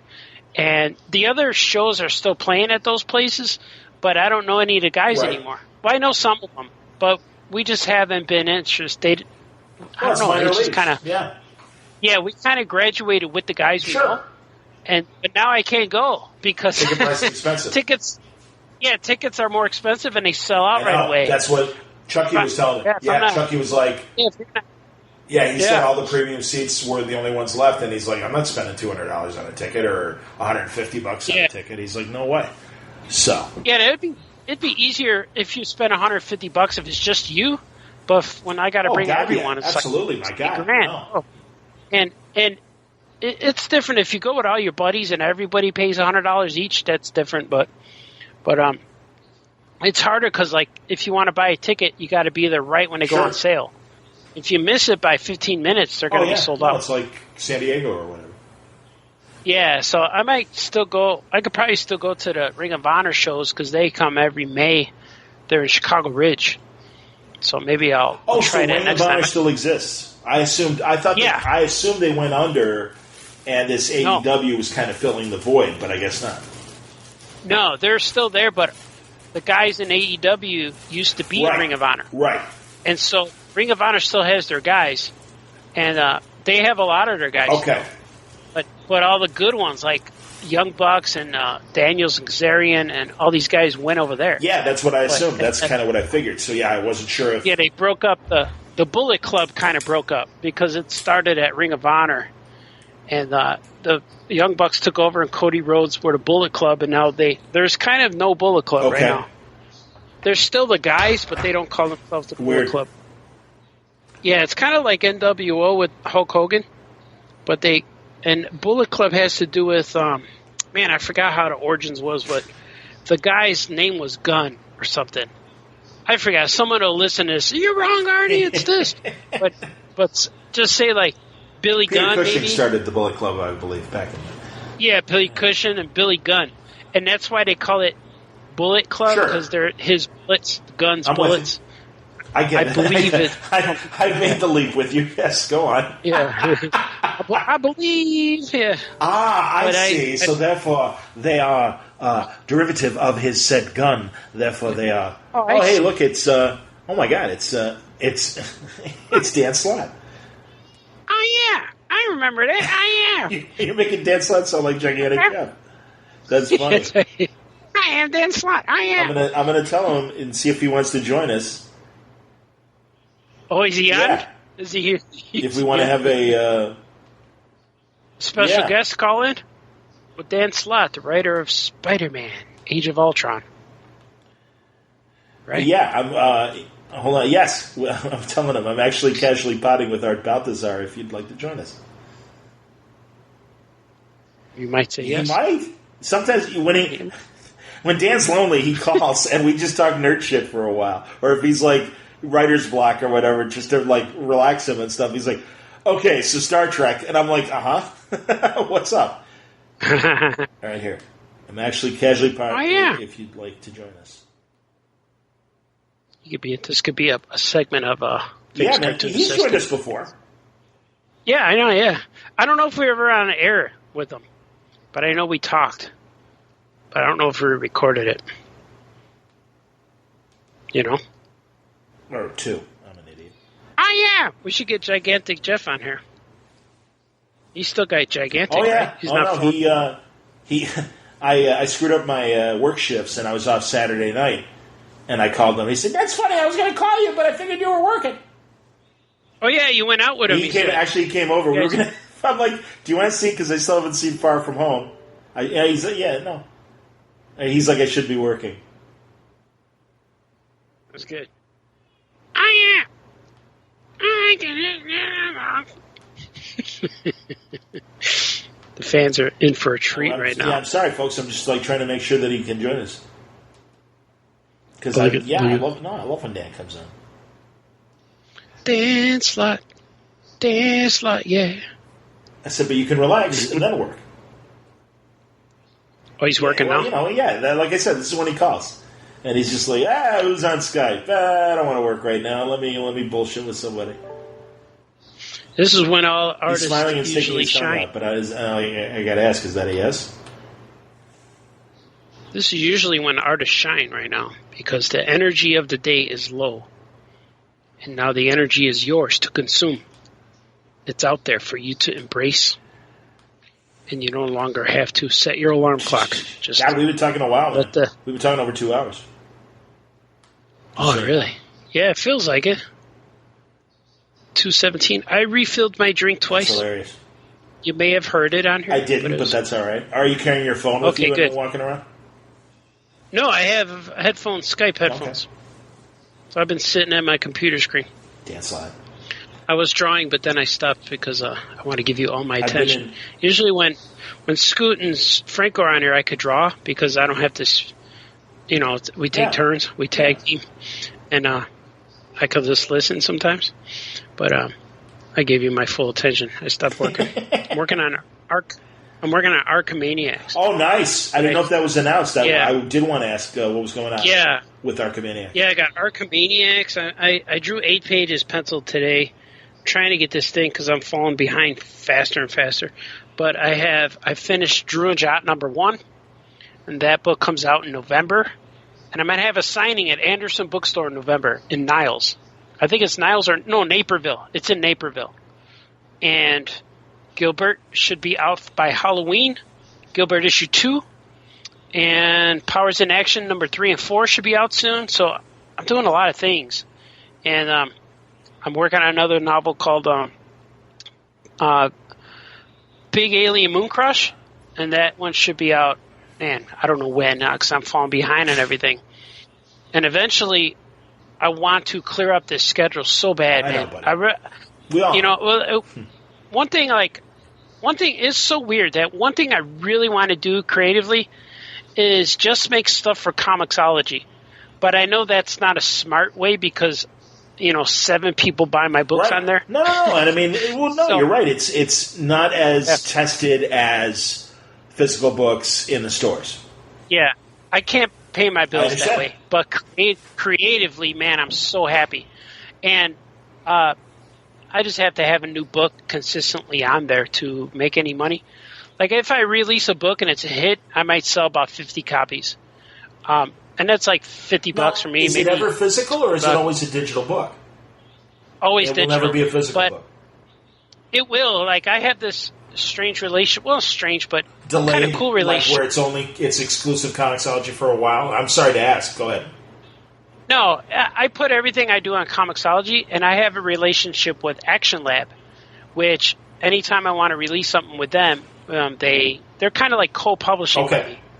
So we go into co-business together. So it's just that's good. Partners. Yeah, so I like them a lot because they're awesome to me, and I get along with them all, and we mutually respect each other. So that's where Powers in Action are coming out with them, and Big Alien Moon Crush. Those are my first 2, and my next one after this will be Amazing Mouse will come out with them. And probably Meteor Mite and Webster the Spider Monkey, and we're already talking about a crossover with Action Cat and Action Lab. They have a dog character named Action Lab. So we already have projects in the works. Like Action Labrador, basically? Yeah, Action Labrador, yeah. So we already have a story written up, but I have to get to it. So, but all of these projects, I never want to complain because DC's awesome to me, and Boom Studios and Paper Cuts, they're all helping me survive and helping my career. So that's the trade-off. Like, I could work on Superman, but then after I'm done with him, I'm itching to get back to my own characters, and then I work on.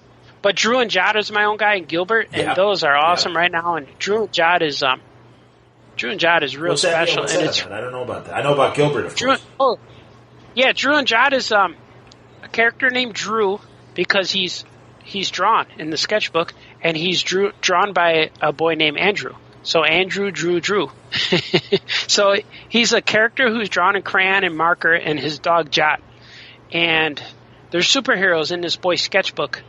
And when you read the book, you're reading the kid's sketchbook, and as you're reading it, you realize that you're reading the kid's sketchbook, because then it jumps back to his real life, and then it goes back and forth between the kid's life and the sketchbook. Cool. That's great. And so the book is probably the most personal book I've ever did, because the kid Andrew is really me. I didn't want to call him. I didn't want to call him Artie. Yeah, I didn't want to call him Artie, because then it would be too obvious. But then, why would Artie create a character named Drew? I don't know, man. I kind of like the idea that something called Art created something called Drew. You know what I mean? Yeah. There really is you might need a retcon, sir. Yeah, but I made it work because the kid's name's Andrew and he draws Drew, and we realize in the story that he has a sketchbook that his dad bought him, but his dad is also me. So you see an adult me in the book and a kid me, and when he finds the dad's sketchbook and he opens it up and looks inside, and the dad created a character named Artie, who has a magical canvas that he flies around with. And so the kid realized, wow, my dad created characters just like I created characters. So it's real cool, and it's so, I don't know, it's really touching for me, because as I'm drawing this thing and writing this thing, I'm like, I had to step away, I'm starting to cry. And then I had my wife was reading it, and she started crying. Even I don't tell her this is going to be emotional. Here's what you read, and she read, and she's like, "Oh my God, it was so good. So that's you, and I'm like, yeah." And so it's very inspirational as for like, it's kind of like I go back in time and give myself a sketchbook and say, "Here, draw on this. I'll see you later." Mm-hmm. You know. So, but it's really the dad is me and I'm the kid. And so my kids read it, and they said, "So where am I?" I said, "No, this is not a literal family. It's just because in the book he has a sister and a mother, but they're mixed. They're a mixed couple. So we don't know if, like, the mom is brown and the daughter's brown, and the dad looks like me and the boy looks like me. So we don't know if they're biological family or if he just met someone who had a daughter. So it's kind of fun. It's kind of cool. So there's 3 shades of kids, because I wanted it to appeal to all the kids. And in the book, his best friend's name's Foz, and him and Foz draw in the sketchbook together. But when I was in college, I had a friend named Foz. So the kid I'm drawing in the book is actually my friend Foz, and the stories that we made in college in our sketchbooks is what this story is. That's where it came from. That's great. So it's really cool, and I'm doing a lot of stuff with this book. Like every page in the book has a texture, and all of the pages are drawn on like on notebook paper or construction paper, or I even have bubble wrap scanned in there. I scanned a paint rag, where when they go into space, it's a background, it's a paint rag with all spots, and it's such an unusual, unique looking book that every time, like, what was happening was, like, every time I was pitching stuff for this whole last 2-3 years, maybe even 4 years, people saying, well, the top selling book is Wimpy Kid. Can you make something more like Wimpy Kid? And I said, no, because I'm not Wimpy Kid. That's not what I'm trying to do here. And I had Drew and Jot way before I've ever seen Wimpy Kid. I created Drew and Jot in like 1998, 99, 2000. And I remember when I first met Rose, I drew this thing in her, I don't even think we were married yet. I was drawing in her apartment, and Sonny looked at it. And he goes, and then now when I released the book, he says, hey, isn't that thing you were drawing like a long time ago? And I'm like, yeah. And so it's been on my website. The first original pages have been on my website, and I just took crayons and marker and just drew them real fast and silly on a piece of paper, on notebook paper. So now that I translated that into a pitch, and so if you look at the front cover, you're going to think, oh, it's like a diary of a wimpy kid kind of thing drawn on notebook paper. But as you read it, it's nothing like it. So it's real cool. I drew it on with crayon and marker, and it looks like that. But I drew it all digitally. But I scanned crayon. I scribbled black crayon on a paper and I scan it. And so when I use coloring, I use it as a texture, and I'm able to change all the colors. Great. Yeah, but wow! So you can digitally do that now. Recreate crayon like marks, and manipulate them digitally. Yeah. Wow. Yeah. And my editors are saying, "Well, that's a nice texture." I'm like, "Well, it's not really a texture. It's actually a layer of crayon." So I created it. So I created every texture, and that's great. That's like Chaykin when he would, some of his backgrounds look like wallpaper, and I don't know whether he was photoshopping stuff in or whatever. Go on. Yeah, and I make sure I create everything. I try not to borrow anything from the internet or anything. I know. I created. And issue 2, I'm working on issue 2 right now, where all of the bad guys, all of the monsters are animals, but they're all square animals. Like I have the square bear, the square hare, and the square crows. So they're all fighting. But I have a new character now named Prince, it's in issue 2. And he's a fingerprint, but his name is Prince. But he's a prince, so his name is Prince. So, and he's purple, so that's kind of cool. Purple Prince. Yeah, and in issue 3 they get kicked out of the sketchbook, and they get thrown into the real world. So, I took a whole bunch of photos of my backyard, and the third issue is going to be photographs. But it's going to be like Roger Rabbit, where the characters or like Kazarian and Daniel's book too. Yeah. So it's real interesting in the book. I hope the book gets noticed, noticed, not to win Eisner and Harvey and all that, but I hope that it makes those people look like, hey, what's this guy doing? No, it's very ambitious, Artie. I'm really impressed. Go on. Yeah, and it's something that I never.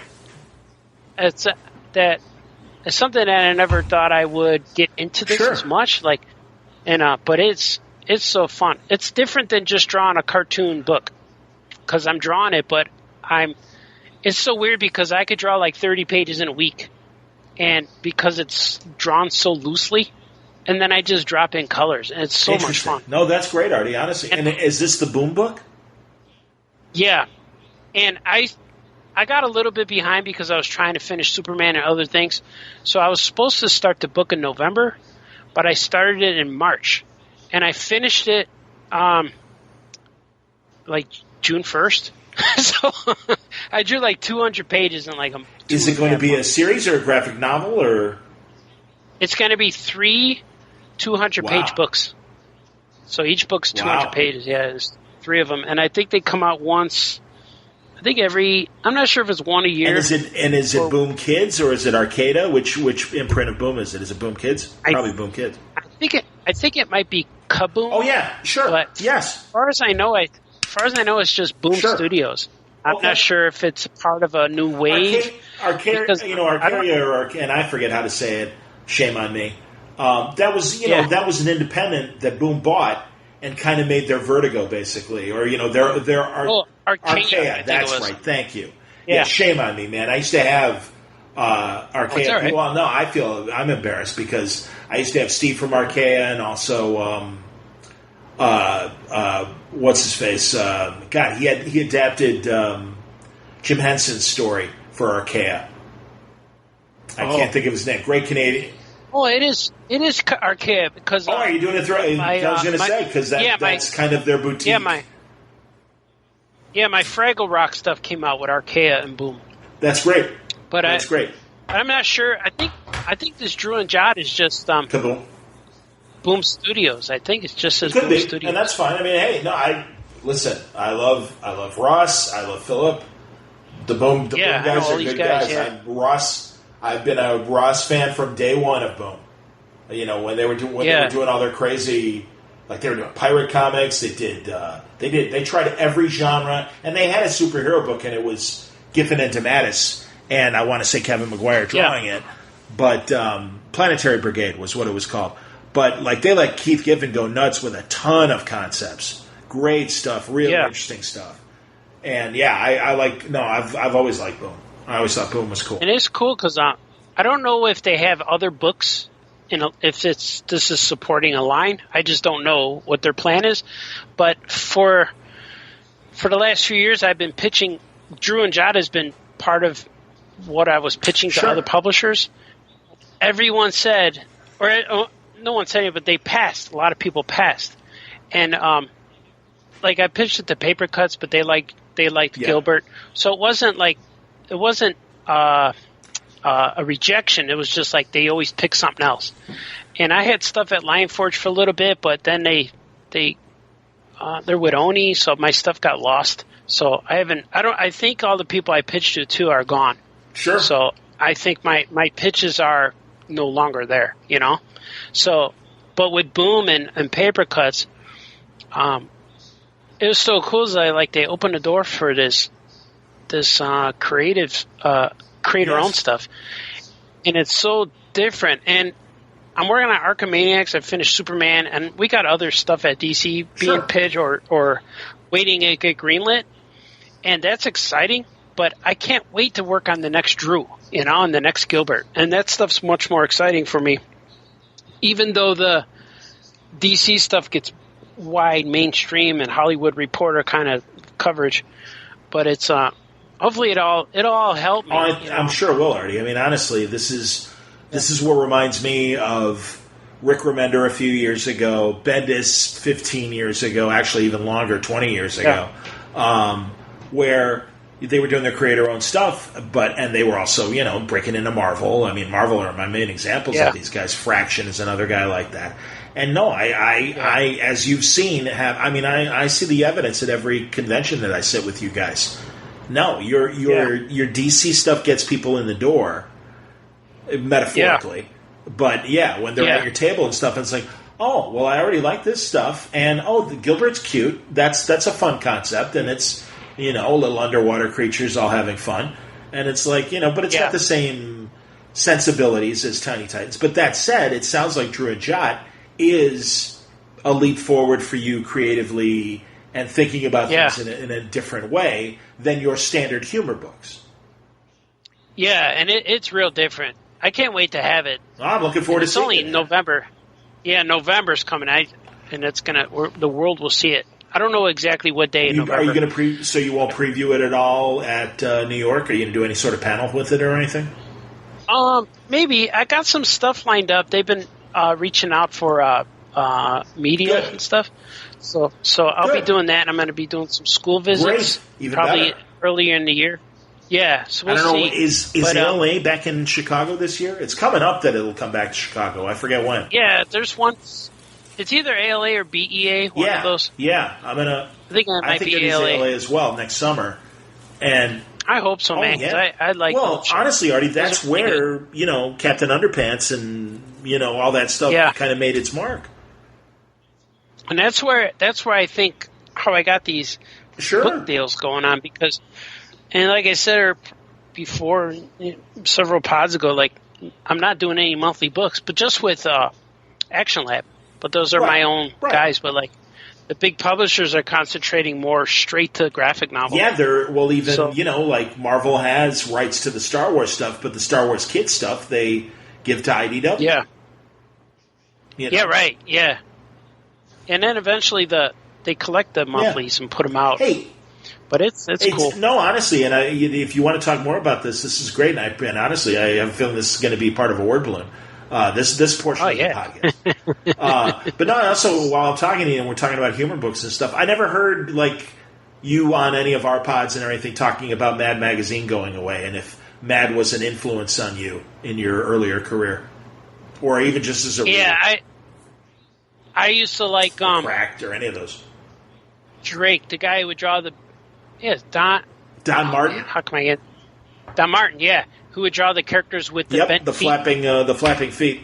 Yeah, I used to love him, and I used to read the fold-ins. Al Jaffe, absolutely. Yeah, Al Jaffe. But and of course Sergio when he would draw stuff and everything in the Gorders. Yeah, Sergio Gorders. You could draw everything in the borders, in the panel gutters and stuff. Yeah, that was the best stuff. God, I got to hang out with him at WonderCon in 2000. Oh my God, 10 years ago, 2009. It was still in San Francisco, and it was Sunday night at the this one hotel, and it was me, David Mack, Tom McGovern, who's from Century Guild Art Gallery, Brian Thorpe, who's an art concept artist for a lot of movies and stuff, and Sergio and Stan Sakai. And nice. We all just hung out and chilled, and Stan was cool, and Sergio was amazing, and the whole time I'm like, because I am not ready to interview Stan Sakai. I do not have the knowledge where I would feel to have a conversation with them. And Sergio is slightly intimidating as well. I should get over it, though, because I've certainly read enough of Sergio's stuff. And I loved, and he even told the story again, in when DC was doing that solo series and his issue. Mm-hmm. And he tells the story the day I killed Marty, or the night I killed Marty Feldman. And they made this movie, that Marty Feldman's last movie was this movie Yellowbeard. And they were shooting it in Mexico. And Sergio was an extra in the movie. And in one scene, he played a Mexican police officer, and he was in the uniform and stuff. And he went up to Feldman, and Feldman was freaking out, and maybe because he had like pot or some drugs, I have no idea. But he had a holding, and I could be completely off base even suggesting that. But the whole time, Sergio in his broken English is trying to explain to Marty. He's like, Marty, don't be afraid. I'm a policeman. Well, I'm not really a policeman. I'm playing a policeman in the movie. But, I'm really a cartoonist, and I am such a fan of your humor. And he's just, like, fawning over him. And the whole time, Marty Allen has no idea what's going on and freaking out. And so Sergio was geeking out. He was totally geeking out for Marty Feldman, and Feldman couldn't handle it. That's funny. So he, thanks him, and he runs away, basically, in Sergio's description. And the next morning, Sergio reports to the shoot, and everyone's looking sad. And it's like, what's going on? Like, oh, you didn't hear Marty. Marty died last night from a heart attack. Oh. And he's like, I scared him to death. Which is terrible, but funny, and also, crazy. As long as he's able to be but oh my God, what a bizarre way to meet him, and literally be in his final hours alive. Crazy. So Sergio's great. Sergio's hilarious, and I love. Yeah. No, I loved all those guys. I love the movie and TV. Exactly. I love the movie and TV parodies. Yeah, I like that too. And what they would do, Rocky and Star Wars. The Godfather. I remember. And one of my favorites was the Poseidon Adventure. Yeah. See, I didn't have all those when my cousins had them. And when I go to the house, I read them all because they were a little older than me, so they were into them more than I was, and that's how I discovered X-Men and Marvel books. No, it was always older brothers or older cousins and stuff that were reading comics that kind of sucked us in as little kids. And Mad Magazine. I remember the Planet of the Apes one where it was beneath. Yeah. Onto my God. And the guy's taking off an ape mask like the mutants, but underneath it's Alfred E. Newman. Or it was either that, or it was the other way around. That he took off the Alfred E. Newman mask, and it was an ape underneath. Yeah, but I know it was something like that. But that thing about like Mad going away is like a few months before that, or maybe 6 months or so. Bill Morrison asked me to contribute something, and I was getting something ready to send him, getting some stuff ready. Yeah, and I'm like, so I felt bad for him. Well, and I was bummed when he left. Because he was at Bongo Comics. He was, I like Bill a lot. I had Bill on. It wasn't Boom. It was Titan. Titan released for last year for Yellow Submarine, a 50th anniversary comic book. That Yellow Submarine. Yellow Submarine, exactly. And Bill drew the comic to look like the animated movie. It's amazing. Right. It's fantastic. I loved how accurate it was. It's like, did you ever have the Spinal Tap DVD? DVDs. No, I never saw Spinal Tap. That has, in addition to having the movie and two very funny different commentaries on the movie, one in character, where they're all watching the movie and like seeing the people come on and making fun of the characters as they walk on and stuff. But anyway, they also had not only like outtakes, but like an hour and 10 minutes of outtakes. So it's kind of like a second movie. Just Yellow Submarine, but of Spinal Tap and Yellow Submarine that Bill drew, to me felt like he's telling the same story, but your camera's pointed in a different angle, and you're getting like a different version of the story. That was great. It was really cool. They couldn't use the lyrics of the music, so he's a real nowhere man. No, he's not. We can't continue with that thought for 2.5 minutes like we did in the commercial, in the cartoon. In the town that I was born. We just saw the American English. I did see your photos of that, I believe. Yeah. Oh, they're great. Cool. No, they're a very good Chicago Beatles band. I like the Beatles. God damn, they've been around at least since the 90s. Like 30 years. Yeah, I saw them a long time ago. That's like, do you remember Chicago had one of the best Elvis impersonators, because the guy really did look like Elvis. Rick Saucedo was his name. Yeah, Rick Saucedo. Hey, nice. Hey, look who's on Svengoolie over by there. It's Rick Saucedo, the fake Elvis guy. Hey, that's nice. Yeah. I know that, I know as far as like the Beatles, I know the only license they will give is the Yellow Submarine likenesses. Like, if you want to make toys or stuff, you have to do Yellow Submarine. Well, and the exception to that was Alex Ross, as you know. And Sal got the deal for a bunch of new Beatle art in the last couple of years. And they're amazing pieces. But he doesn't he do all the Yellow Submarine characters? Or he does Sgt. Pepper, right? First of all, he did like an individual portrait of each of them, and then the border has a bunch of different little iconic moments surrounding the main head and everything. But no, he did all four of the Beatles. He had to work with the estates of John and George, and then, of course, directly with Sir Paul and Sir Ringo.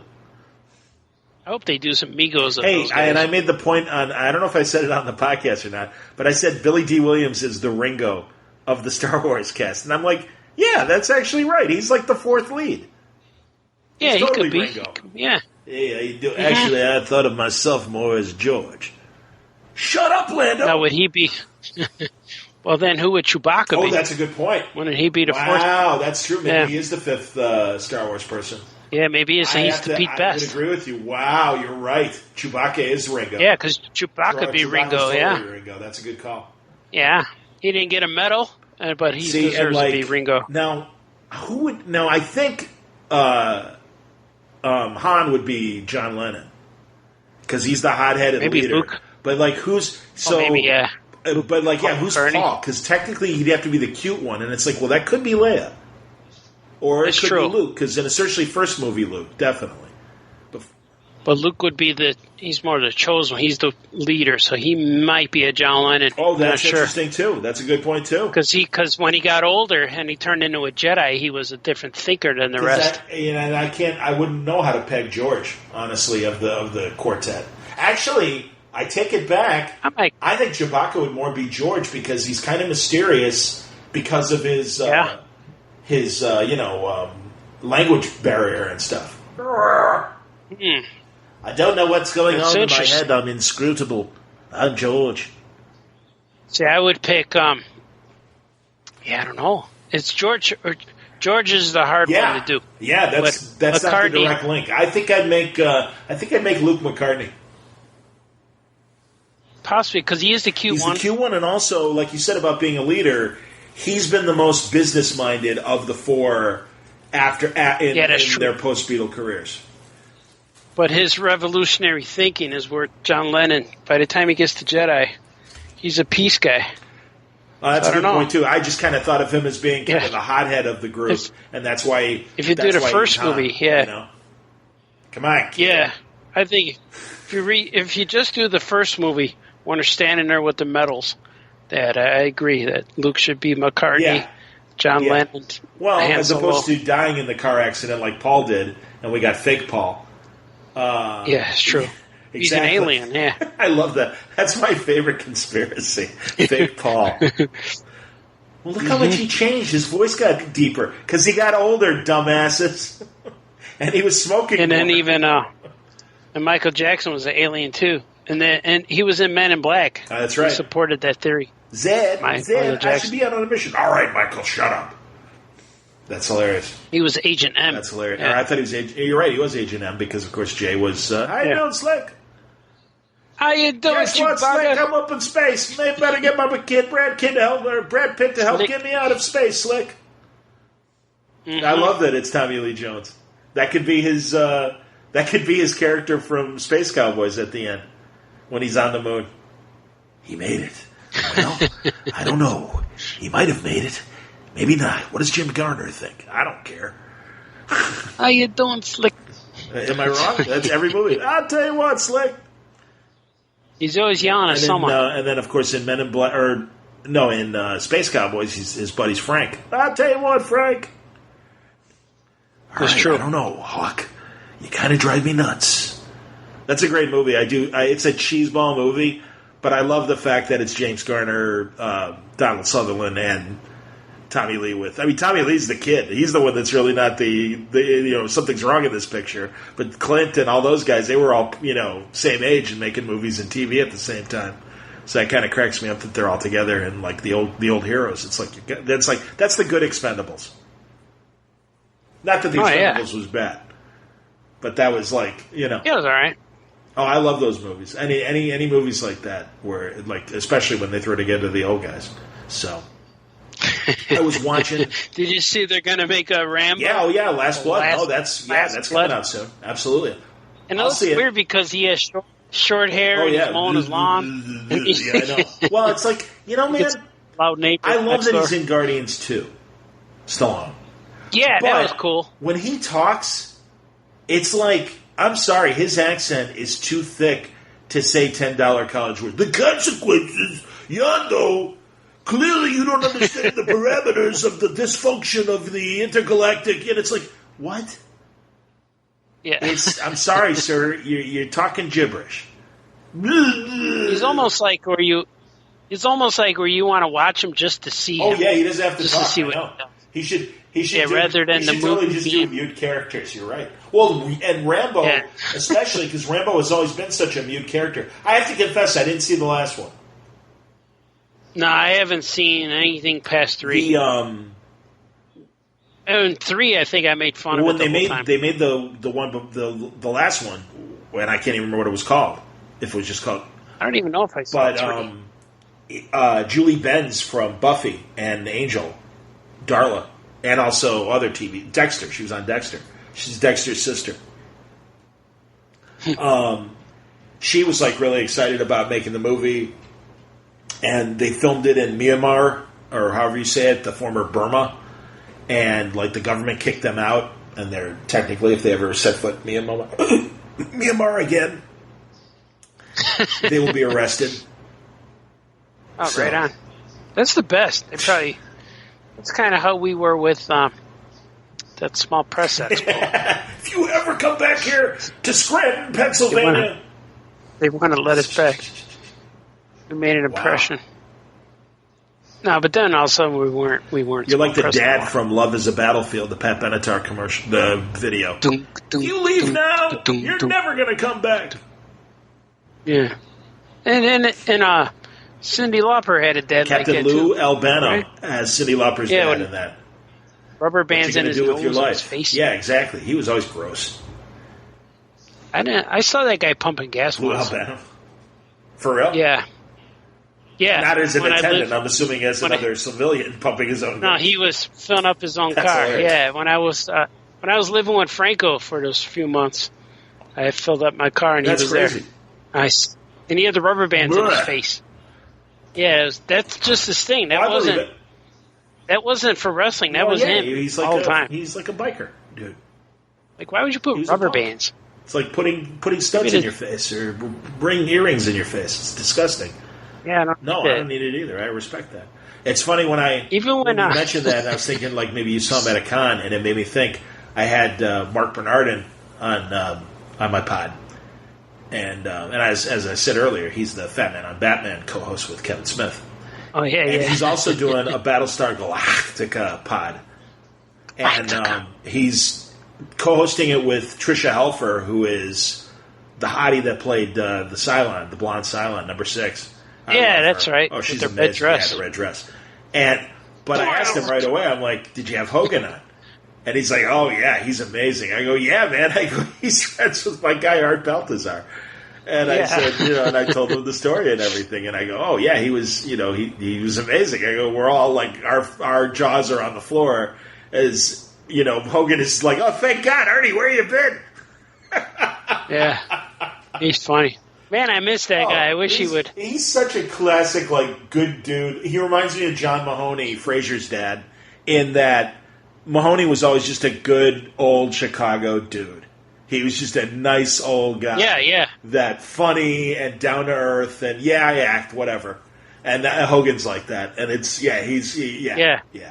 And that's exactly what Bernard So said. when I met him, it was best because I met him and I didn't care what he did. Well, that's what I told him. I'm an They go, yeah, they artist. should have lived together. And Artie hadn't watched Galactic. He's like, not the Lorne Green one. Yeah, he says, no, there's a new one?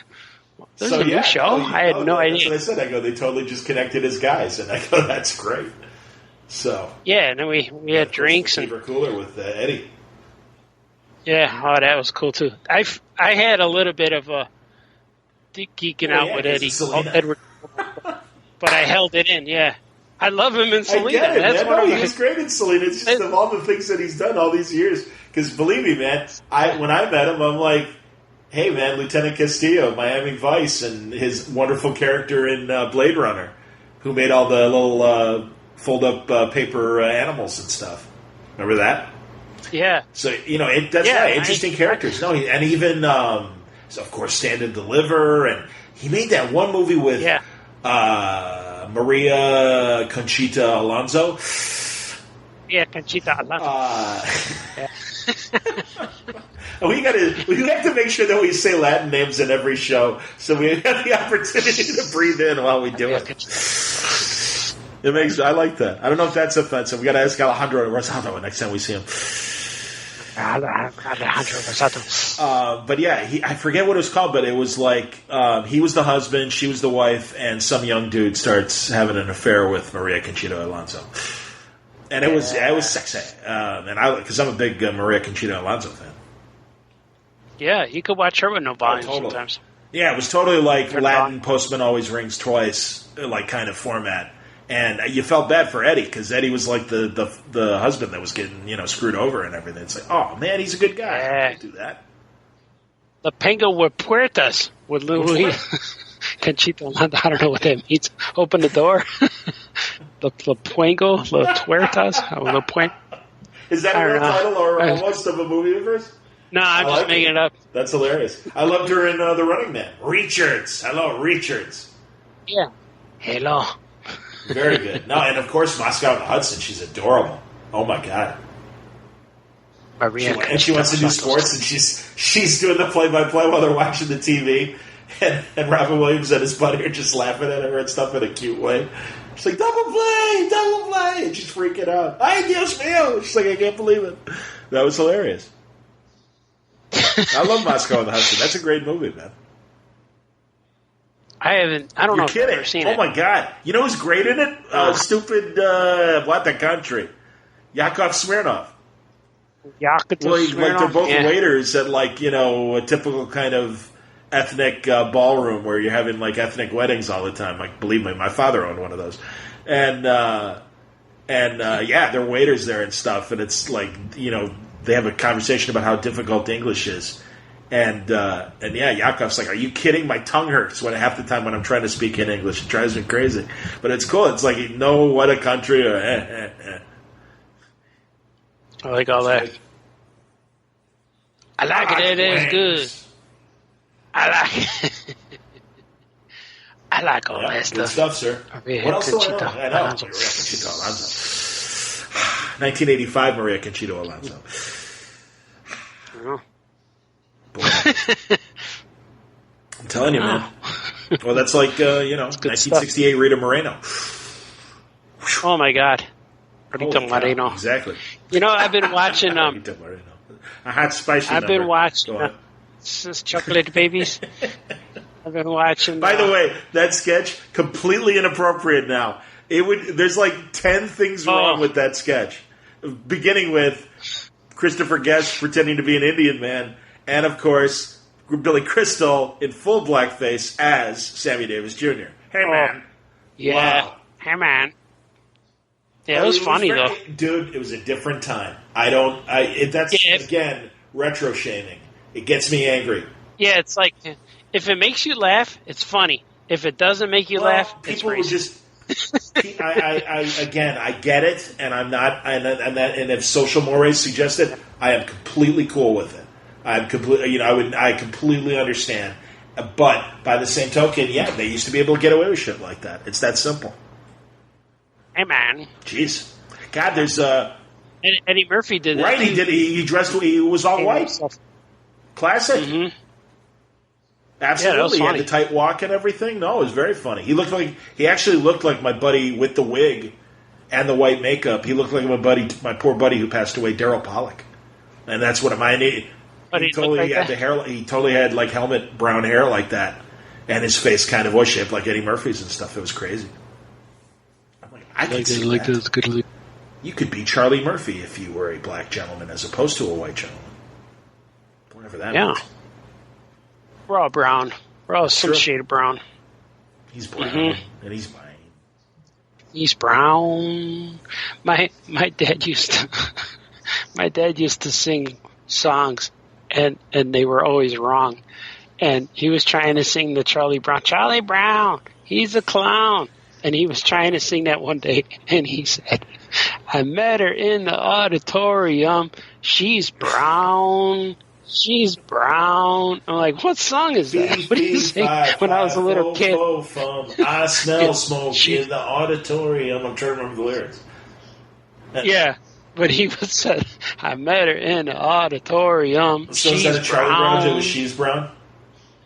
Yeah, he had the words wrong. She's brown. And I remember when he was making an Elvis tape one time, you were recording the songs on the tape, he labeled the song Suspicious Minds. He labeled it Caught in a Trap. That's what he thought the name of the song. That's true. Yeah. They say Suspicious Minds a couple times in the song. That's hilarious. He thought that was the name. I can understand that. I can't hold out. That's funny. Very funny. His last great song. I am not an In the Ghetto fan or a Wonder of You Elvis. Those are 70s Elvis hits that I'm like, yeah, all right, whatever. When all my brothers go hand in hand, tell me why. Oh yeah, you know, like that, Elvis. Yep. No. Although I love that documentary, Elvis. That's the way it is, and that's that same period as well. So that part of it, like I like watching that movie, but I don't like the albums. No. I like 50s and 60s Elvis, 50s and early 60s Elvis. Like I even like the boxing movie he made, Kid Galahad. And he sings. I love the songs from Kid Galahad. They're fantastic. I like You're the Devil that's in a good the one. Sky. He walks like an angel. Yeah, that's a great one. I'm a Return to Sender fan. I'm a Don't Be Cruel to me, even more so than Jailhouse Rock or any of them. Don't Be Cruel is my absolute all-time favorite Elvis song. I told you I played in those outtakes where he's screwing around and he's doing voices like we're doing and stuff. Oh yeah. When you stare at your bald head and wish you had hair. At that point. Oh, yeah. Was he? Oh my God. Oh, man, I'll tell you, Red. 20 years, we're all down the drain now, man. Yeah, okay. But, of course, the greatest film moment, Viva Las Vegas. Oh, good Lord. Him and Anne Margaret. Oh, my God. Anne Margaret. I had high hopes for Lindsay Lohan at one point that she was going to be the new Anne Margaret. I completely agree, and I'm like, she is 5 years away from doing the Anne Margaret story, and then train wreck. Yeah, like right after that Mean Girls, she was still good in the Herbie movie. It's like, oh man, she's on her way to becoming. It's all going to happen for her. Absolutely. Yeah, and then she even took a picture. There was a magazine spread. With her and Anne Margaret in it. I vaguely remember that. That's hilarious. Yeah, and somebody, my friend Bill, saved it for me. And Bill Wilkinson, the cartoonist.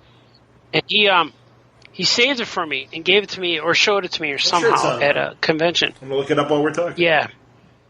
Yeah, but man, and she was with her Anne Margaret and another older lady, an older redhead. There was 3 generations of redheads. Oh, that's interesting. I wonder who... Yeah, and I forgot who it was. Yeah, I was going to say, I wonder who... I mean, Lee Remick would have been one, but she's dead. But I forget. But it was a really good... and it said something like, it's Lindsay Lohan, the new Anne Margaret. Oh, yeah.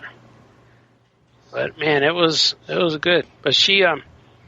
And I got to work on the Herbie comic strip when the movie was coming out. And everyone who asked me if I met her, and I always say, yeah, she came over to the house. She did. Yeah, she did dishes and helped me wash the kids. Like, what? but I got the movie script. It was cool. I got the movie script before the movie was in theaters. So I got to read I think I might have said this before, but I got to read the movie, and all my characters were different in my head. And then when I saw them, they were different. Like, I think John Goodman was her dad in my head, but I think Michael Keaton was the dad in the movie. Oh yeah, in the Love Bug movie, yeah. Yeah. But it was pretty. I found 3, no, even more. I found several photos of them together. One where Lindsay's wearing like kind of a red carpet sort of slinky dress. And Anne Margaret, of course, being 70 whatever, is obviously dressed appropriately. Yeah. I remember the background was just white. And then there's one where like it looks like they're almost on a con panel where Anne Margaret's wearing like a USC football sweatshirt and Lindsay Lohan's sitting next to her and stuff. And very cute. Oh, I see these things, yeah. All right, say USA. I remember sweatshirt. I remember the magazine article. It was like one of those Vanity Fair type. No, it makes sense. But the background was just, I think the background was just white. Like they were standing, and the older lady was in a chair. Oh, and then there's one that looks like it came from a magazine front page photograph, and it's the two of them gripping old-fashioned microphones, and they're standing next to each other, and they both kind of have their one leg bent in a semi-sexy sort of way. And Anne Margaret looks fine for her age. She looks decent, and Lindsay's, obviously young and sexy. But, she, I mean, God, that's funny. I just found a Lindsay Lohan picture that was kind of a homage to those color shots of Marilyn Monroe where she's got like a striped scarf with her and she's topless and it's a white background and it's like definitely like later years of Marilyn Monroe, maybe, pretty close to when she passed away. But she looked great. But Lindsay Lohan did the same thing. And I remember even talking to Benison, it's like, that's a little kid, man. He goes, she should really tone it down a little bit before she was 18. Well, and then there was that great story of her meeting, the guy who played Deadshot? No, not Deadshot. Daredevil's Bullseye. The Colin Farrell? Yeah, Colin Farrell. Yeah. So he's at a club, and he meets Lindsay Lohan, and she's like coming on to him and stuff. And he's like, "How old are you?" And she's like 20. And he goes, "Yeah, come back in 10 years." So yeah, no way. Or maybe she's even 18 or whatever. But yeah, he's like, "Yeah, all right, never mind. Walk away, child." So, too funny. I like that. I'm going to draw some things now. Nature. Follow us when you see us. And thanks for joining us on this special episode of Blossom. Yes. And a special directed episode by Ted Wass. That's right. And the All Yeah podcast. We want to shout out to Franco and Scoot. We'll get them next time. Hey. And be good to each other. Stop fighting. Okay? Do it. Okay, bye-bye.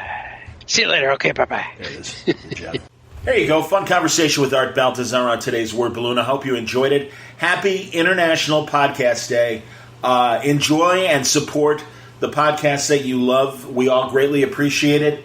This is a medium that, can you believe it? I honestly remember around 2010, 2011, when some doubters out there were like, I think podcasting has kind of reached its peak. I don't know. People are still, they're not figuring out how to download it. And the interest just, seems to be flattening out. Wrong! God, that just cracked me up back then, and it still cracks me up almost 10 years later. We're not going away, folks, and it's mostly because of you supporting us. And man, I keep saying it, I got into the radio business because I love audio. The party's happening here. It's that simple. Whatever innovations you're hearing on radio, most of them are podcasts that radio companies are wising up and putting them out on the air. But that's fine. If that happens with Word Balloon eventually, someday, wonderful. Outstanding. In the meantime, I'm very happy with the reach that I've been able to get globally on the show. And hey, man, I'm a drop in the bucket. Think about all the other wonderful true crime and comedian-based podcasts and audio drama podcasts that are doing so well. It's a great time in audio. And it's all, again, the party's happening here. And I'm really appreciative that you're here with me enjoying this stuff and finding interesting audio to enjoy and share with your friends. Thank you very much. As I always say, the biggest way you can help Word Balloon out is let a friend know that you like what you hear here. So, it was nice to acknowledge in this Talk with Art that nice piece that Matt over at The Beat wrote about Word Balloon and saying that this year's a great year for me.